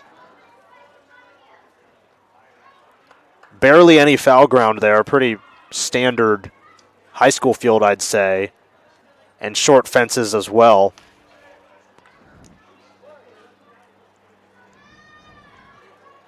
So Rogers is on. He'll face Ethan Jackson. Here's a sidearm pickoff move over to first base.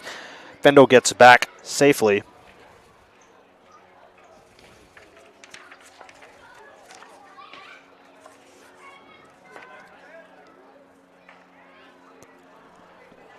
Runner goes from first base, pitches inside, Spear fakes a throw to second. It'll go down as defensive indifference. And ball 1 to Jackson. Rogers sports a 3.38 ERA coming into the day.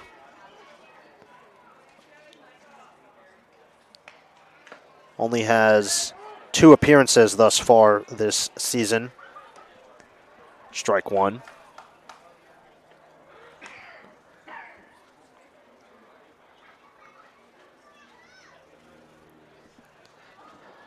The right-hander leans down, reminiscent of Craig Kimbrell, to receive the sign.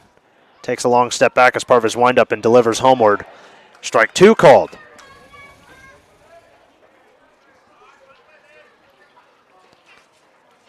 It's interesting, he's pitching out of the windup here, but no steal threat. Takes a step backward with his left foot and delivers. It'll be a ball low. Also another guy that has a somewhat of a 3/4 arm slot. Can be pretty deceptive to hitters, especially when his pitches have run. Deuces are wild to the 9-hole catcher Jackson. I think the umpire ruled that hit him. Jackson heads down to first. Flips his bat toward the Legends dugout. So now the bases are juiced of Legends, and the leadoff man Griffin will come back to the plate.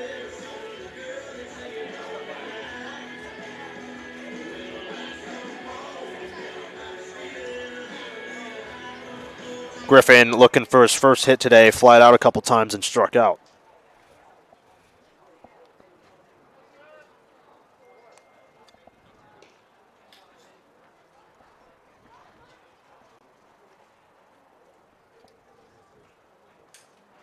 First pitch to him, swing and a miss. Good start to the at-bat for Rogers.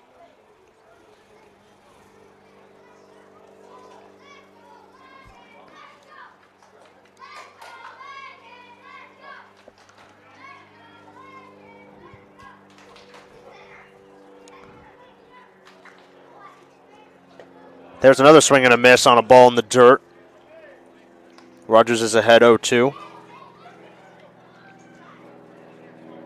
He inherited 2 runners in Levitt McGee and Fendel from Gok. Hit the first batter he faced in Jackson, 0-2. Down in the dirt, 1-2.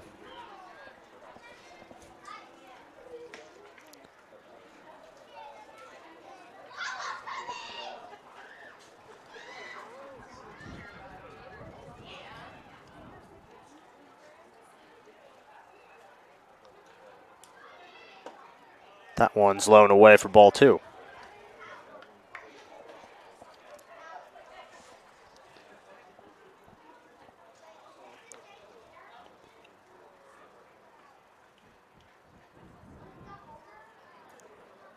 Rogers starts his windup and delivers outside. It'll run the count full.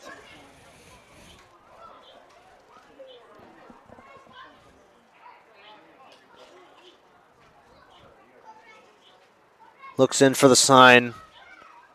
Comes set. Here's the payoff. Low and away, and it gets back to the backstop behind Kevin Spear. A run will come in on the wild pitch. It's now 6-4.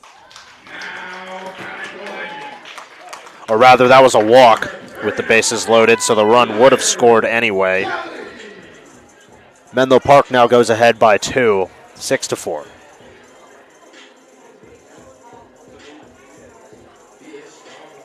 So hit by pitch and a walk to start the outing for Chase Rogers. Definitely not what he envisioned this evening. And the Legends have now batted around. Kelly will take his second at bat of the inning. That one's in the dirt for ball 1.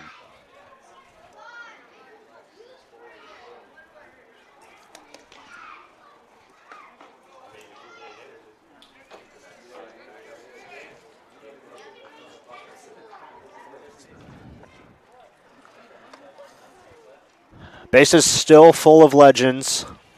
1 down. Here's the pitch on the inside. Doesn't get the call. It'll be 2-0.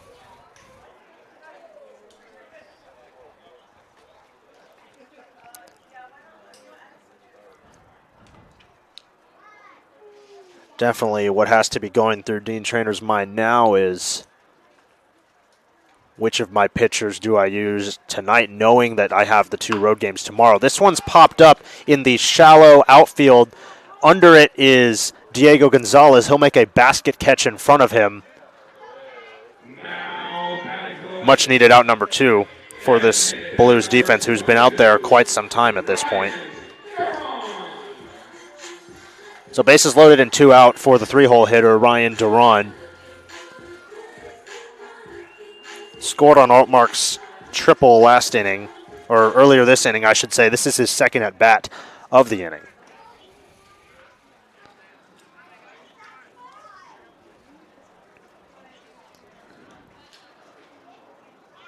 Runners take their lead. First pitch hits him. So the bases loaded HBP will bring home another run. With 2 outs, another base runner. Bases still juiced. Third time out of the dugout this inning is Dean Trainer. He makes the motion to the bullpen. We'll take a break on the SLO Blue streaming network.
Welcome back to Palo Alto, where the Legends have scored 6 runs in the 6th. And Dean Traynor has made his 3rd move to the bullpen, and it'll be Matt Betancourt, senior from Fresno Pacific and hailing from Visalia. He'll come in with the bases loaded and inherit all 3 runners from Chase Rogers, and will pitch to Eric Altmark. First delivery is in there for strike 1. This Blues pitching staff, at least the bullpen, having a little trouble finding the strike zone here. Few walks and an HBP. This one's popped up on the infield. Going back on it onto the grass is Diego Murillo. He'll make the play in the shallow outfield, and at long last, the inning comes to an end. But the Legends tie the game, then go ahead 7-4 Menlo Park after 6.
Welcome back to Balin's Athletic Center in Palo Alto, where the Legends lead the Blues 7-4. It's the top of the 7th. CJ Moran will start the party for San Luis Obispo and try to cut into this Legends lead that they took in the 6th. First delivery from Christian Duarte is high and in. Moran's 2 for 3, single and a double.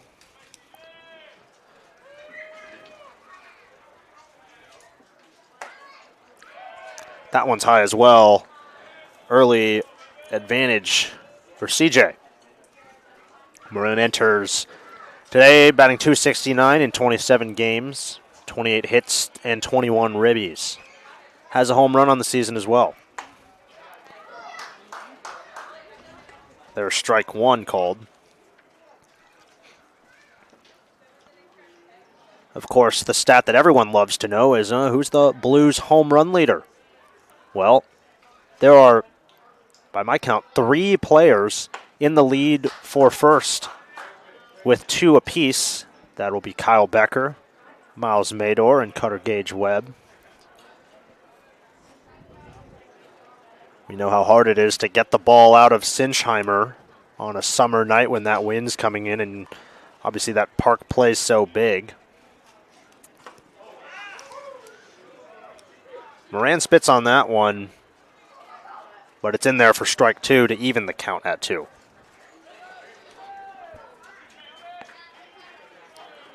I beg your pardon, that last pitch was outside. It's a full count. This 3-2 pitch is lined between the infielders and into left field for a leadoff base hit for C.J. Moran.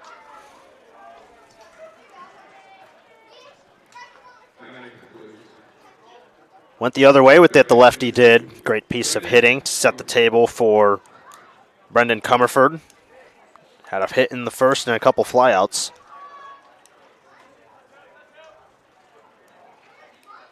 Blues looking for that momentum as the LED lights above the playing surface start to turn on. Strike one to Comerford.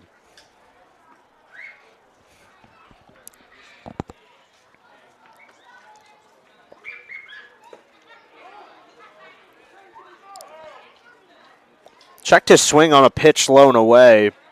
Field umpire says he didn't go. A ball and a strike to Brendan. Looks at that one, but it's in the zone to make it 1-2.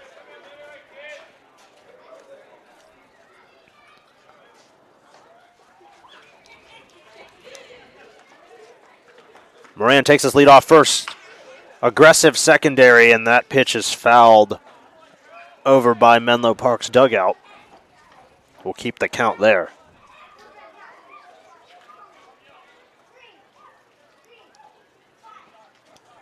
Duarte takes a moment, goes behind the mound.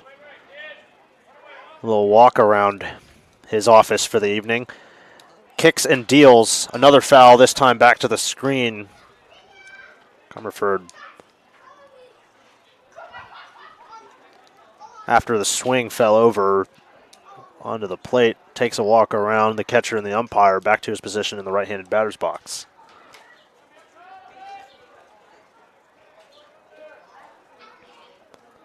One and two to the Blues, three-hole hitter, a mainstay in this order. Spits on a ball outside to even the count at 2. Just looking to string together at bats here. It should be the Blues' mission. 7-4, obviously a lot of ball game left, but got to be judicious with pitch selection. This one's grounded past Regalado down the third base line. So a few foul balls here for Comerford. Qualifies as a quality at bat. Definitely wants to find a patch of grass right now.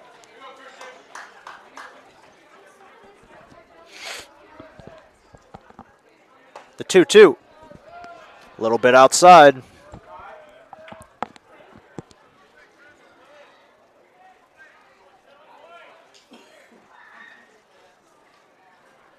None down.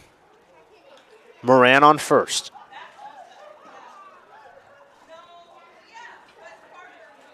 Duarte checks him, then delivers. Here's a curveball in the zone. Umpire rings him up. Comerford doesn't like the call and voices his frustration.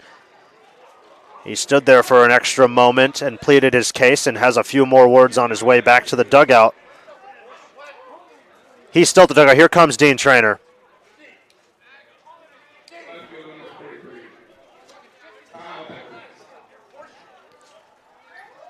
Couple choice words being exchanged. Traynor doesn't like the strike zone as well. I will say that was a questionable call. Pitch looked to be at Comerford's eyes. Traynor having a heated discussion with the field umpire. He better be careful not to get thrown out of this ball game. But honestly, that might be what this team needs to fire them up here down 3. Traynor will walk back to the dugout, not before exchanging a few more words.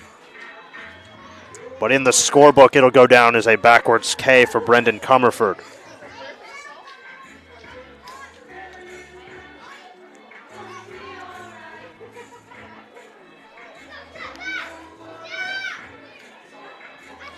It'll be one down for the left-handed hitting Kyle Becker.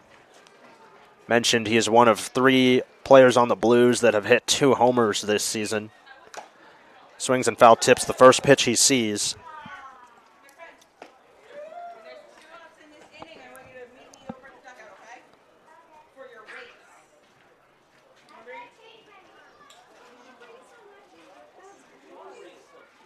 No balls and a strike to the cleanup man, Becker. Runner goes. This one's inside. Catcher Jackson throws down. In there safely is Moran. He'll get the stolen base. Even with one out, a chance to get things cooking here for San Luis Obispo. Becker can find a gap. Murillo can find a gap and use his speed as well. Rodriguez doubled earlier today. Swing and a miss at a ball in the dirt makes it 0-2.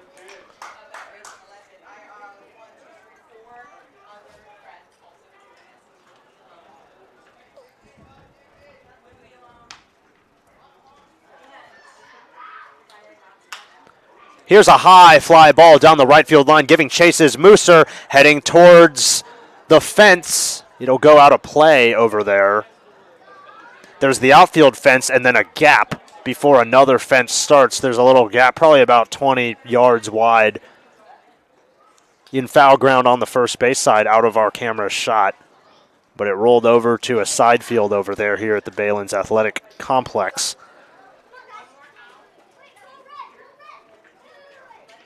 Same deal, 0-2.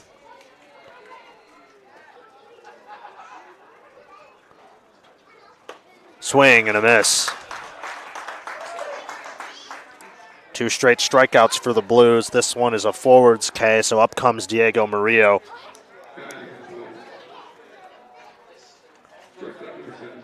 Looking for his first hit of the ball game. Murillo went 1 for 4 yesterday, also in the 5 spot. First pitch is low and in, and it hits him. So it'll be first and second with 2 down.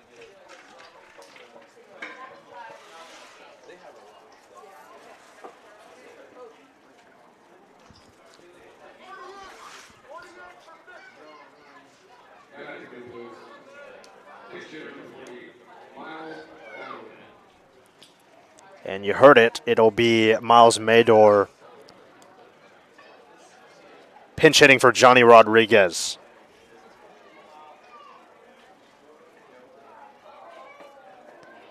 Right-handed hitter digs in. He's got red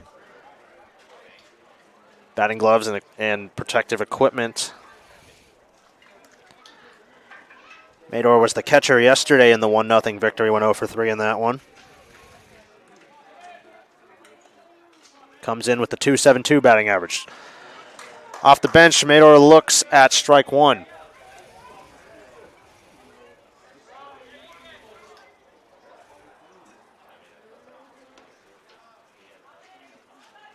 I think that one hit him as well. So 2 straight HBPs. He's having an elongated conversation with the home plate umpire here. All these Blues seem to not be in favor, or at least not a high opinion of that home plate umpire, but he'll trot down there. It'll be first and second and 2 out for Parker Cristall. 2 straight HBPs.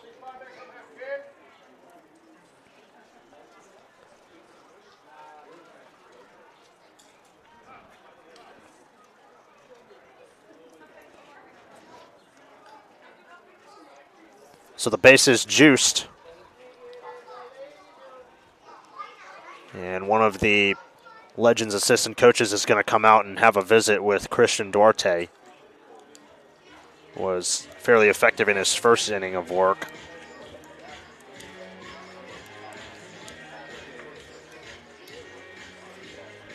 It'll be Cristall, who walked and came all the way around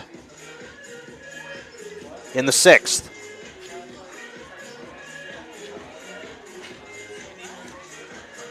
Forgot to mention, Mador standing on first base comes to the Blues from Indiana University. He's a Hoosier, originally from Atlanta.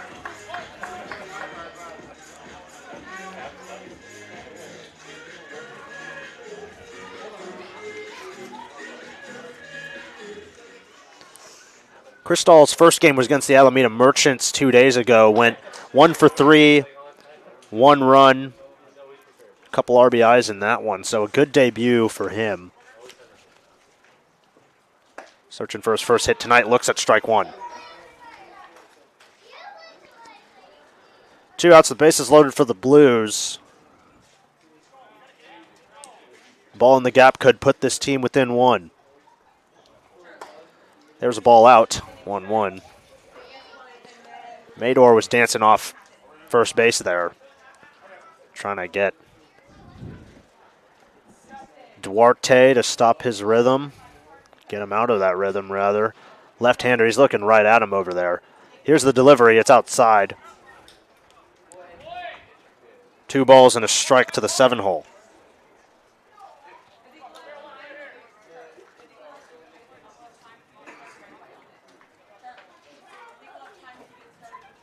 Two and 1.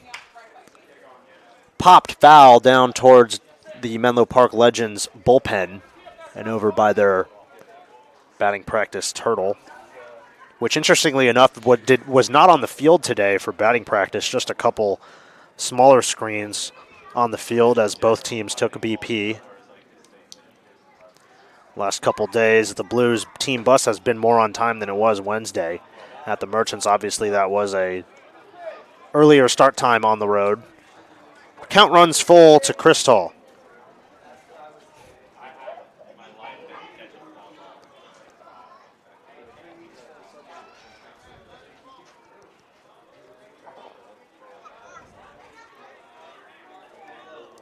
Moran on third, Murillo on second, Mador on first. There's a bases loaded walk. That'll make it 7-5. And in much of the same way that Menlo Park was getting its runs last inning, San Luis Obispo follows suit. Here's Diego Gonzalez. That one goes to the screen, gets by the catcher Jackson. It'll score 1.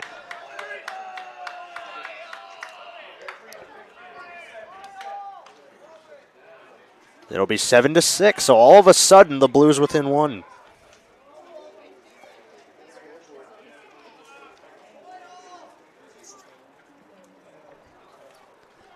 Runners move up to second and third.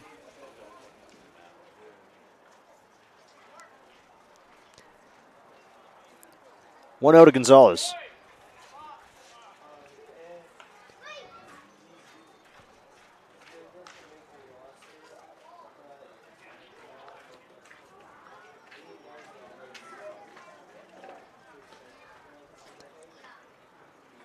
High and in. Here's a throw, back pick down to third. And Mador's in safely. Taking some risks out there right off the bench. Be 2-0 to Gonzalez. Doubled in his last at-bat.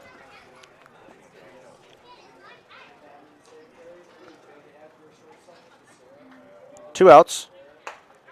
That one's right down the middle for strike 1. Count moves to 3 balls and a strike. Gotta be careful if you're Mador there. He's dancing off the bag. Being aggressive as he should, but don't get picked off to end the inning. This one's fouled straight back towards us. Runs the count full.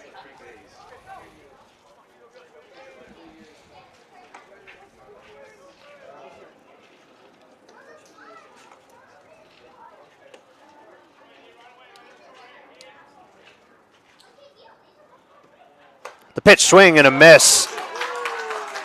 And Duarte gets a big out to put his team back in the dugout. But the Blues get 2 off of some miscues on the part of Menlo Park. They take the lead to just 1. It's 7-6. Legends as we stretch here at Baylands. You're watching Slow Blues Streaming Network. We'll be back.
back here in Palo Alto. Joey D'Amelio leads off the 7th against Matt Betancourt back in there.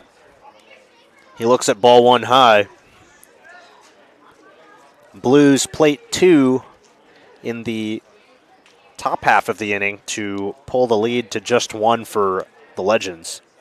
This one's grounded hard on the ground to the left side, then through. Leadoff base hit for D'Amelio.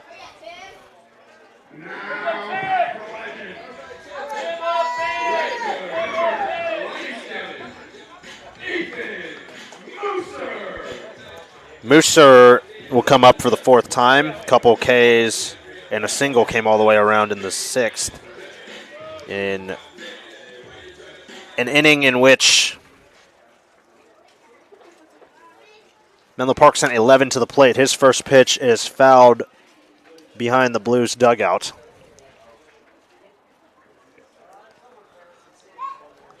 Well, we enjoyed our Moose versus Mooser matchup. And Moose with the arm on the hill took both battles, both backwards Ks, 1-1.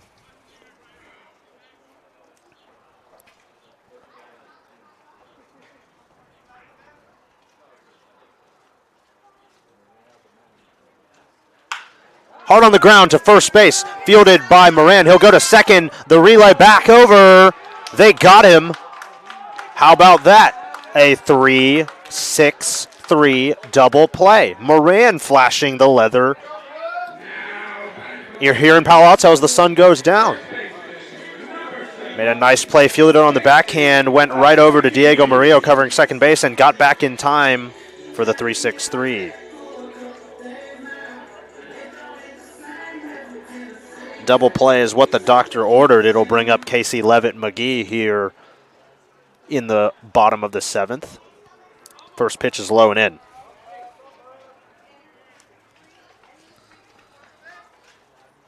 Such a hard play for a first baseman to make, especially when you're right-handed. Swing and a miss. Because you've got to put yourself in a position to square up towards second base and make that relay throw. Not to mention getting back to the base, getting your feet set, and recording the back end. Another swing and a miss makes it 1-2, or 1-2.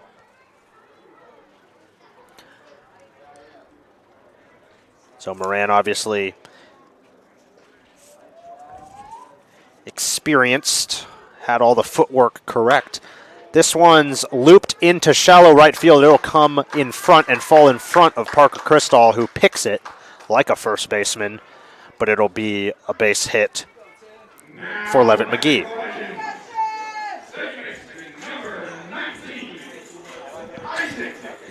Second baseman Isaac Fendel's turn.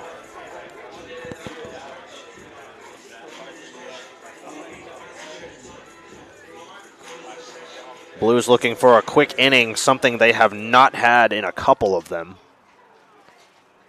Lead off of first, Casey Levitt McGee does. First pitch to Fendel in there. I think I'm just going to refer to him as Levitt McGee. Too many syllables working there. Here's a pickoff move over in his direction. Gets back safely.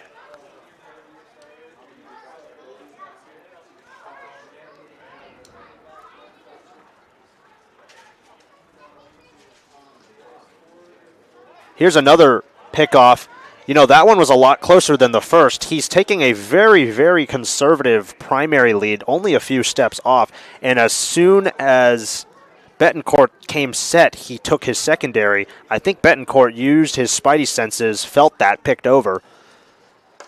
Anyway, here's the delivery, 0-2 with that called strike. Could make the argument that right-handers will have that inherent disadvantage always facing away from a first base runner.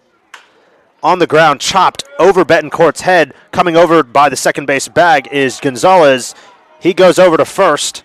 Could have stepped on the bag, but his momentum was taking him to make a throw. 4-3 goes it in the scorebook. And that is a quick inning for Betancourt. We have completed 7 innings of play here at Balin's. 7-6, the Legends lead. Stay with us.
Back with you at Balin's Athletic Center in Palo Alto. Nick Sanzeri goes to his bullpen for Menlo Park. It'll be Moises Reyes on, junior from Salinas, who's undecided. It'll be 9-1-2 for the Blues, starting with Kevin Spear, searching for his first hit of the day. Facing the new pitcher, shows bunt.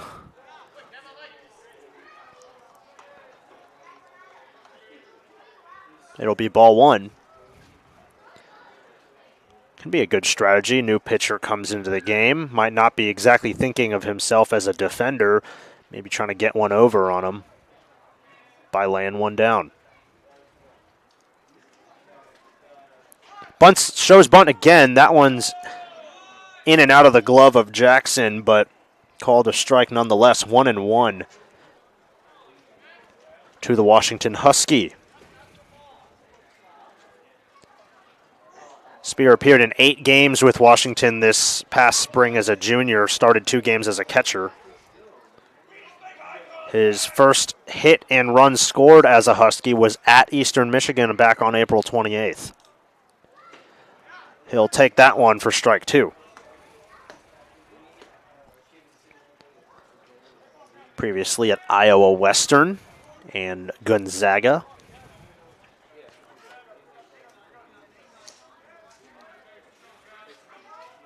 Gonzaga joining the Mountain West Conference this coming season, but they don't play football. Takes ball 2.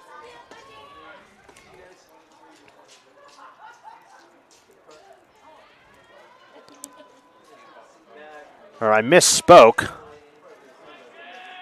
Gonzaga is going to be joining the new Pac-12 conference, formerly in the WCC. Grounded to third base, coming over the bag and making the plays. Altmark, he's going to throw it over. Picking it out of the dirt is Levitt McGee.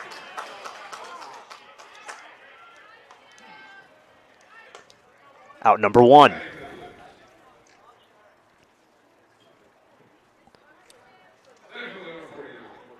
So the lineup card turns over again for Cesar Chavez.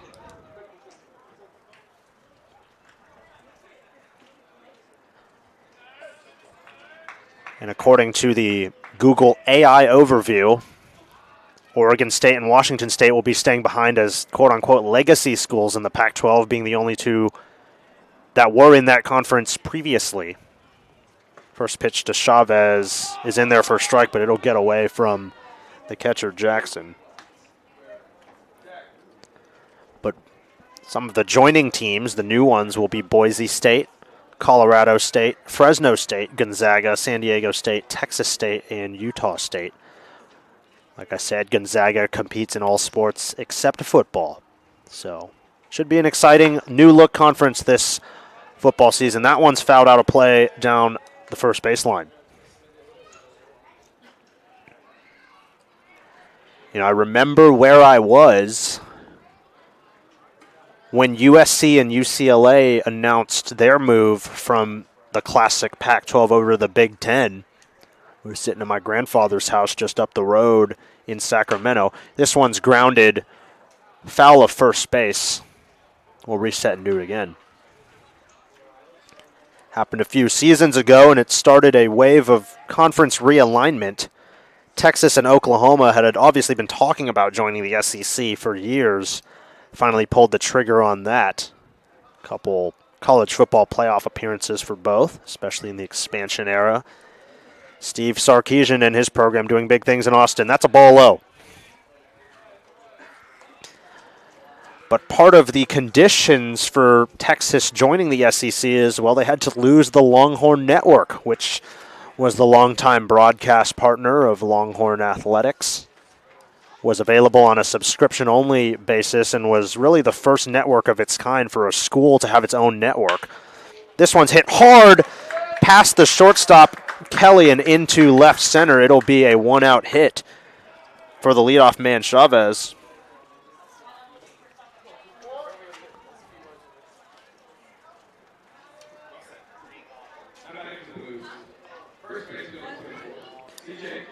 So Moran, who initiated and completed that double play in the bottom of the seventh, will step to the plate. 3 hits for him on the day.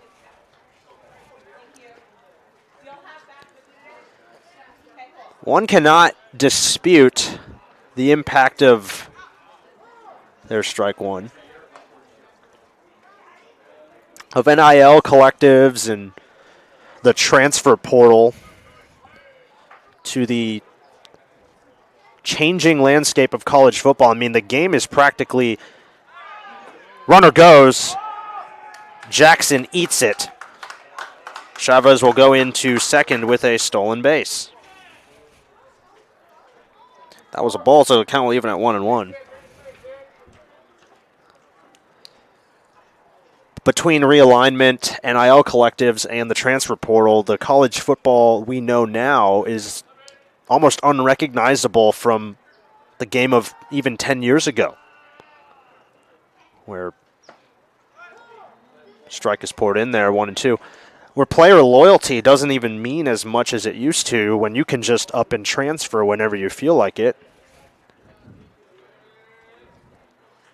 And this idea of the rich continuing to get richer in terms of NIL money, very apparent, especially with the SEC and big-time Big Ten schools. This one's grounded, or it gets by on the ground past Jackson, squirts away towards the Legends dugout. Chavez will take third standing up. Runs the count to 2-2. And you got to wonder, even for these summer ball players in the CCL, how does that, the NIL collective stuff and transfer portal stuff, affect their decisions on where to go to school? We've mentioned it in a couple of the Blues players we've profiled. Definitely follow that path of, taking it 1 year at a time at each place, sometimes doing a lot of traveling and playing all over this great nation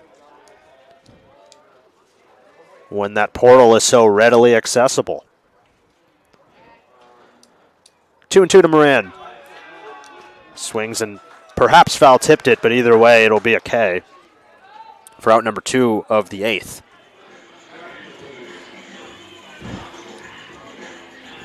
So 4 outs to get for Reyes and this Legends team. He'll have to go through Comerford first with 2 outs here in the 8th. Comerford struck out looking his last inning.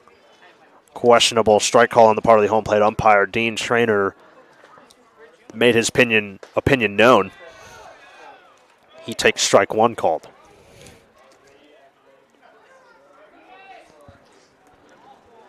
Like I said, you never like to see a head coach getting tossed, especially in a tight competitive ball game.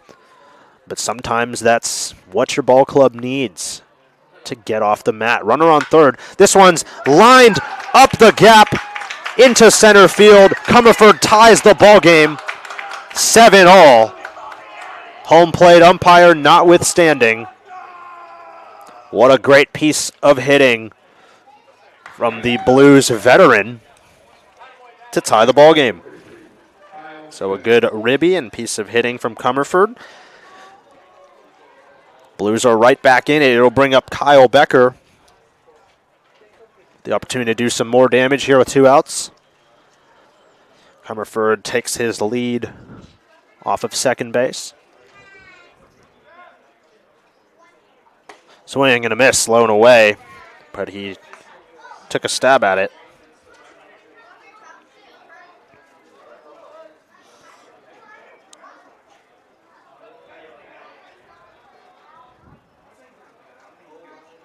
Comerford 4th on the team in RBIs.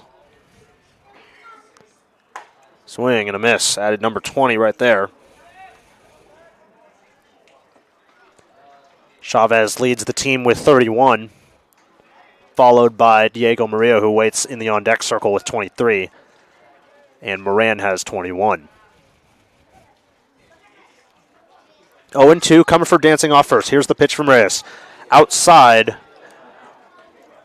Becker gets one back at 1-2. And Comerford, an example of a guy who's been in a number of places. He's recently committed to Seattle U, as there's a ball in the dirt trapped by Jackson. Takes a look over at first, but no throw. Count will run to 2-2. Comerford obviously committed to Seattle U for 2027, was on the roster for Gonzaga this past spring, but did not appear in a game. Spent his first 2 collegiate seasons at Ohlone College down the road in Fremont. So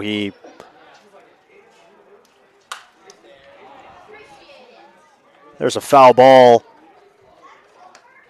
past the Blues dugout. He was in the vicinity of Nick Sanzeri, the head coach of the Legends, who is the current pitching coach at Ohlone College and boasts almost 50,000 Instagram followers under the handle Sanzeri Baseball. 2-2. Low and in, ball 3. So all of a sudden, Reyes needs to fight here, get his team in the dugout any further damage, but the Blues have gotten themselves back in it, and all of a sudden it's an interesting one.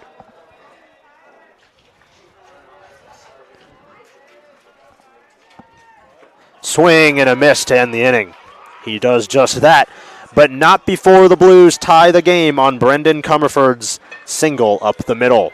It's 7-all heading to the bottom of the 8th. You're watching SBSN.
Welcome back to Palo Alto. The Legends' lead is no more as Brendan Comerford ties the game with a single in the top half of the inning. Betancourt trots back out there. He will reckon with 9-1-2 in the Legends order, starting with Ethan Jackson, and he'll start him off with a first pitch strike.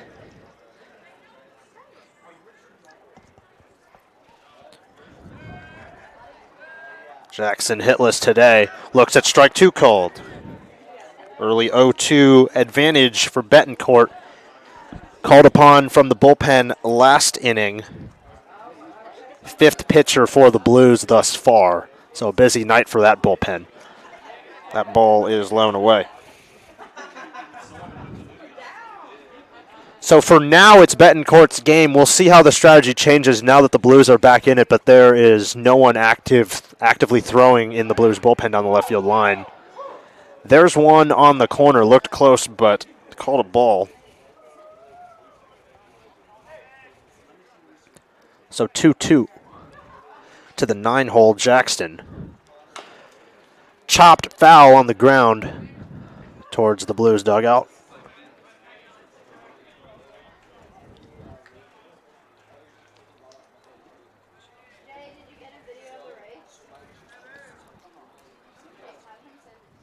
The pitch. Swing and a miss. Got him. Betancourt sits down Jackson to start the inning.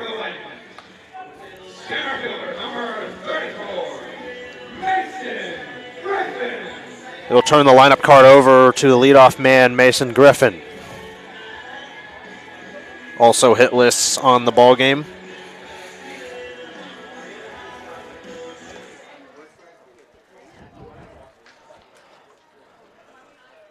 That one's in. He scoots away from it for ball one. Lights have fully come on here at Baylands Athletic Center. Sun has disappeared. Not fully. Lined foul over to the Blues dugout. Kind of in that twilight hour before full darkness as the sun disappears behind the Santa Cruz Mountains. If you're ever in Northern California, highly recommend driving down Highway 17. Here's a high fly ball into center field. Coming on is Chavez. He slides and makes the play. Good range from the CCL All-Star and leadoff man for San Luis Obispo. Saving a hit. Or taking away one, rather. So here's Ryder Kelly, had the big homer earlier. He was the first of 12 hitters sent to the plate in that long sixth inning. Strike is issued to him on the first pitch.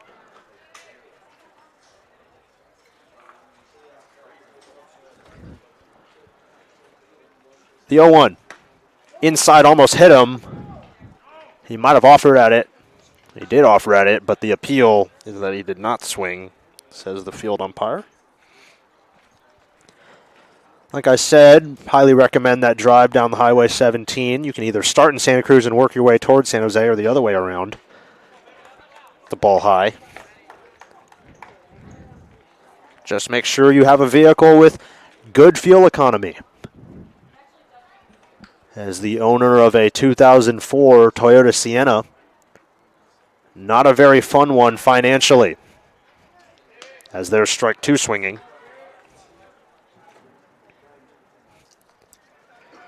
Deuces run wild to the 2-hole. Digs in once more wearing red baseball cleats. Black batting gloves and a maple bat. Low and away to make the count full.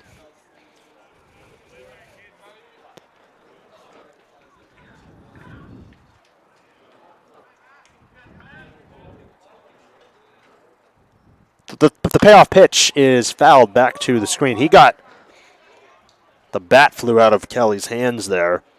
Landed several feet behind the batter's circle. He'll go and retrieve that, and we'll reset and do it again. Just a strong swing from Kelly, and couldn't hold on, perhaps in need of some pine tar.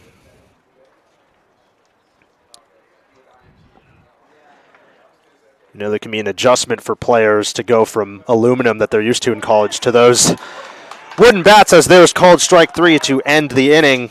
Betancourt goes 1-2-3 and sets the Blues up to do some damage on offense. 7-7 headed to the 9th.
Top 9 from Palo Alto, Diego Murillo starts the party for San Luis Obispo.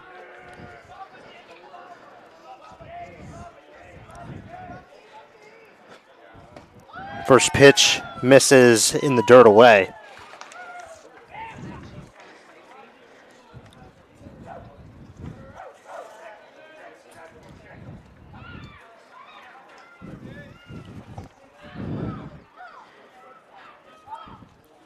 Moises Reyes still on in for a second inning. Here's a high fly ball, foul on the first base side. Levitt McGee giving chase.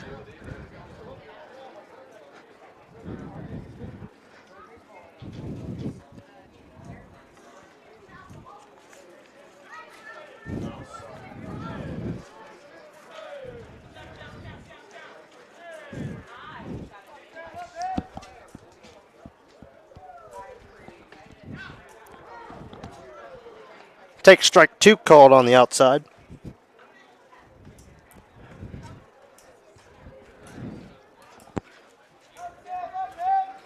One and 2 to the San Luis Obispo native.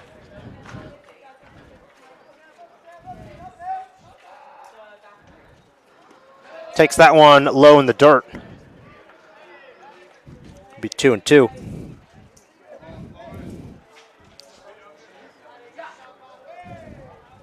Murillo was hit with a pitch his last time up.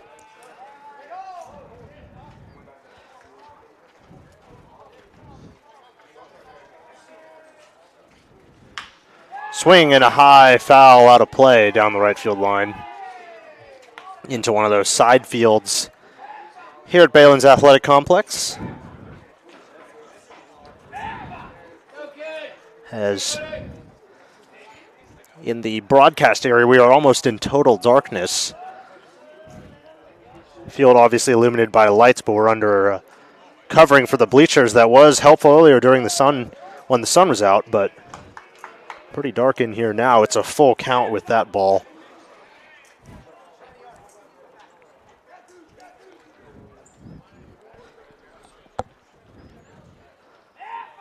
So full count to number 7.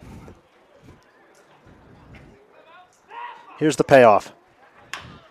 Grounded, chopped up the middle. Going toward it is the second baseman. Safe at first base. Fendel fielded it on his backhand, but Murillo just too fast. He'll get the infield hit to get the party started. Good leadoff base runner. Can't argue with that if you're the Blues. So here's Mador for his second at bat. Was hit by a pitch when he came off the bench 2 innings ago.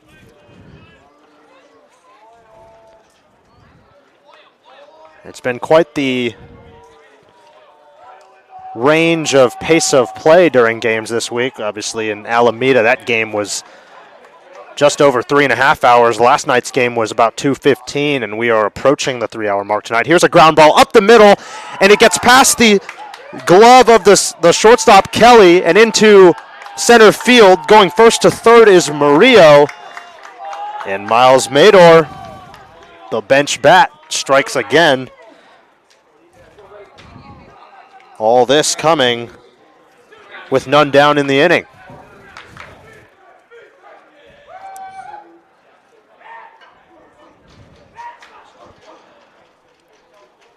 Runners on the corners for the newest San Luis Obispo Blue.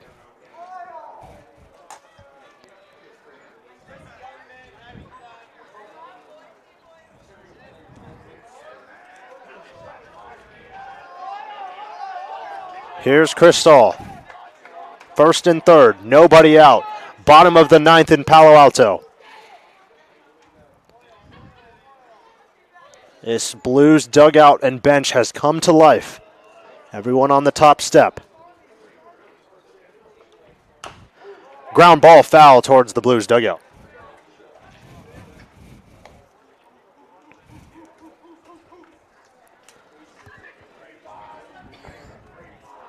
It's getting to the point where I have to squint to see my notes and my scorecard even in front of me in the broadcast area. But we make do here on the Slow Blue Streaming Network. The 0-1 delivery, cut on and foul tipped. 0-2.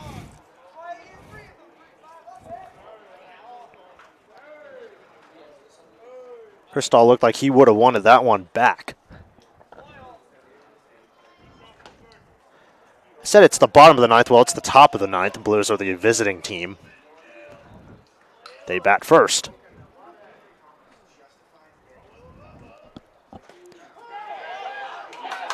Called it a strike, but the pitch scoots to the backstop, and in comes Murillo to score.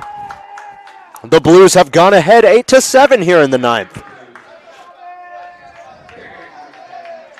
So on a technicality, Cristol strikes out, but Jackson could not come up with the baseball. And so down to first base he will go on the wild pitch. Now the umpires will deliberate in between home plate and the pitcher's mound. Not sure what this discussion could be about. Well, they're calling him out. So Cristol's out. I'm not sure if perhaps there was a tag attempt that we didn't see up here. Has a few words for the home plate umpire. I'm not sure how you come to that conclusion after a deliberation, though. You put him on first base. But nevertheless, the run comes in. And it's 8-7. Mador on second. Here's a bunt attempt. Gonzalez pulls it back. It'll be strike one.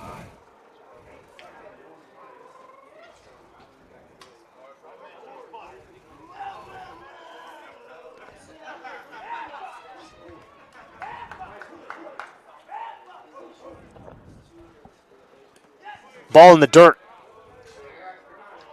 Gonzalez spits on it. 1-1.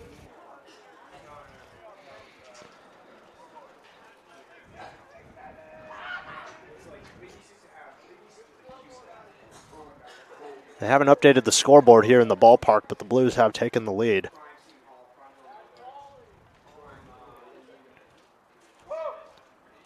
The pitch in the dirt.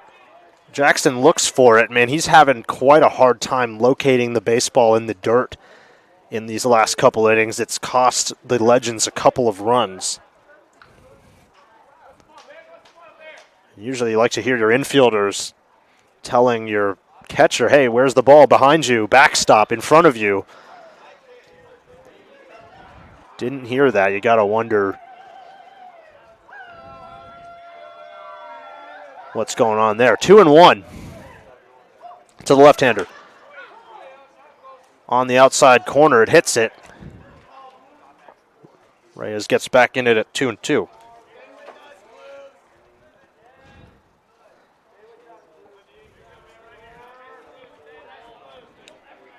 One down. Miles Mador dancing off second. That one hits the outside, but is too far outside or will work the count full.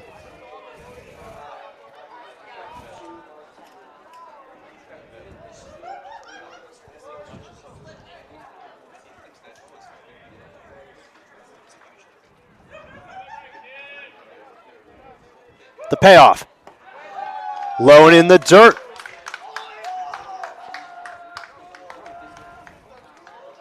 There's a walk.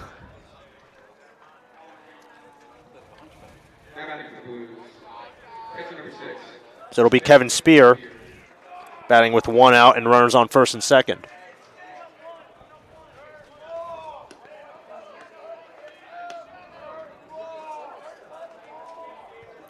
The scoreboard erroneously said 2 outs, but just the one on the Crystal strikeout where he went down to first, thinking the strikeout had not been completed after umpire deliberation called out.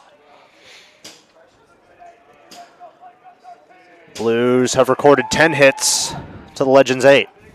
They lead at 8-7, top 9. Here's the pitch. Starts him off with the ball high.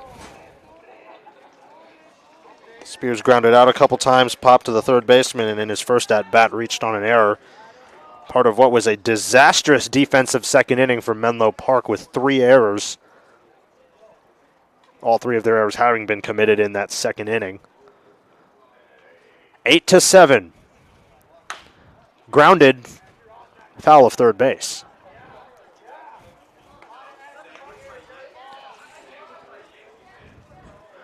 Crowd is somewhat thinned out here at Baylands. But I feel for anyone that might have left the ballpark when Menlo Park was out to that lead, because here come those pesky Blues once again.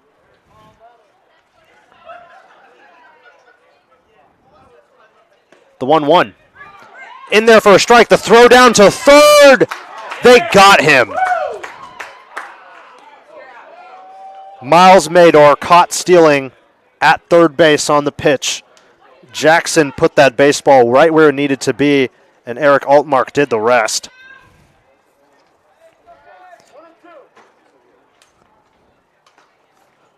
So 1 ball and 2 strikes to the 9-hitter.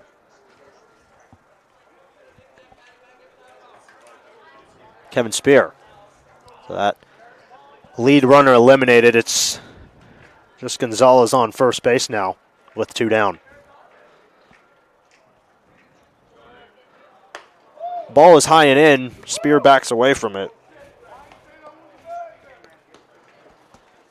Deuce is wild with 2 outs.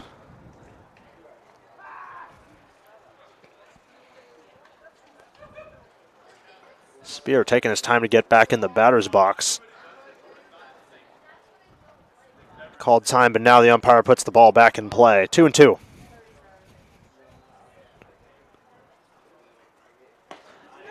Got him swinging.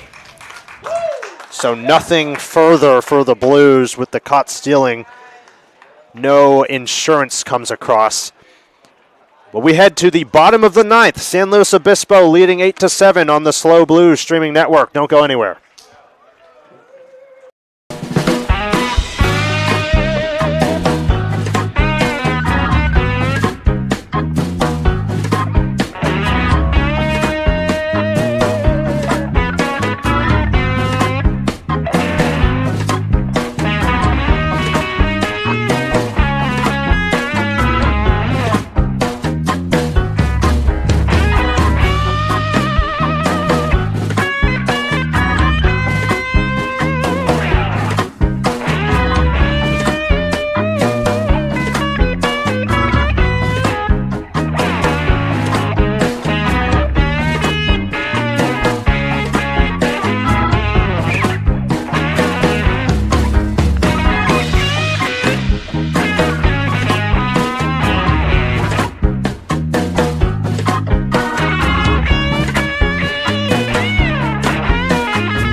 Welcome back to Palo Alto. A couple changes in the field. Dean Traynor is going to look to Brendan Comerford to close this one out on the hill.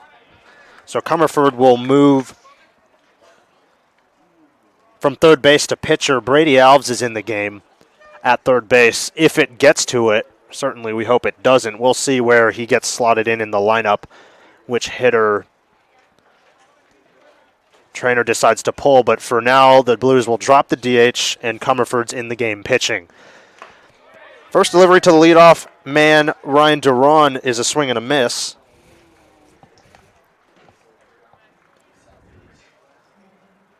Comerford enters with a 2.25 ERA and 3 appearances, all out of the bullpen. Just 4 innings of work. Ball outside.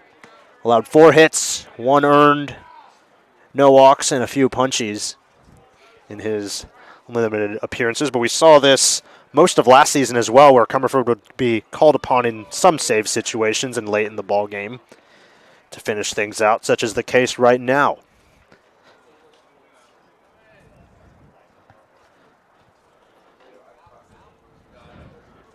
Two-way righty into pitch for San Luis Obispo. Next pitch is fouled back directly behind home plate. We'll even the count at 2.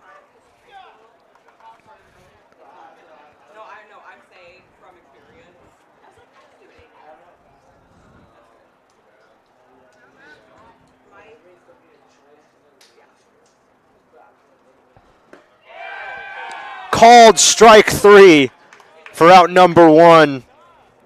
A great start to his appearance for Comerford. Blues are 2 outs away from the win as Altmark comes to the plate. He was on the receiving end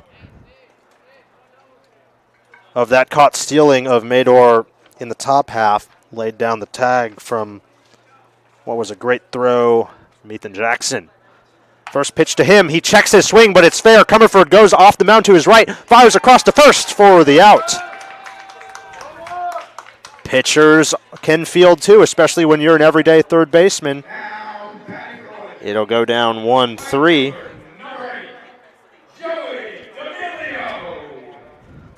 Moved a few steps off the mound to his right. Just became another infielder. Fired a bullet across to Moran. And it'll be up to D'Amelio in this Legends effort. First pitch to him is cut on and missed. Strike 1.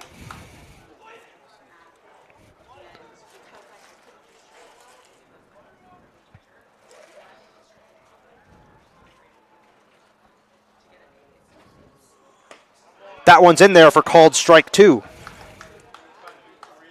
And the Blues, 1 strike away from completing the comeback. The 0-2, cut on and missed. That's the ball game, 8-7 in what was a back and forth affair. Blues had the lead, blew it. Menlo Park stormed back with a bunch of runs of their own. And in the end, it's Brendan Comerford doing it all with the go-ahead RBI single and then completing the game with a save on the mound, getting the final 3 outs in the 9th. Certainly, he will earn Player of the Game honors, but also can't be overstated, a quality start by Moose Cuellar despite some of the shortcomings of the bullpen that came after him. There'll be some work to do for that bullpen when they get back to San Luis Obispo. But for now, they can relish in the 8-7 victory over Menlo Park. We'll see what the Crawdads did today. Once again, Crawdads in first and the Blues in second in the CCL North. But the standings are determined not by record but by winning percentage. And so the Crawdads have a slightly higher winning percentage despite having played about 8 less games, and we did SLO did beat them head-to-head in their place last night. But 8-7 is your final. The Blues score 8 on 10 hits and no errors. Meanwhile, the Legends 7 runs on 8 hits and 3 errors. Well, Comerford gets the win and the save. Surely he's getting love down there at the third base line as the team gathers for their post-game huddle. Like we said, looking ahead for the Blues, they'll be at Santa Barbara over the weekend, tomorrow and Sunday. Then they'll be at home for the rest of the week, for the most part. Wednesday, a home game, one off against the Philippines, a one-day road trip, one off against the Conejo Oaks on Thursday, then returning home for the final weekend of the season. Obviously, a week from tomorrow, we'll have fireworks for you at Sinsheimer, so make sure you're there for that, what is always a great community event in San Luis Obispo, and even better when the Blues are on a roll like they are right now. So this week we've seen a losing streak snapped and momentum built as we head into a pivotal series against Southern Division foes Santa Barbara tomorrow.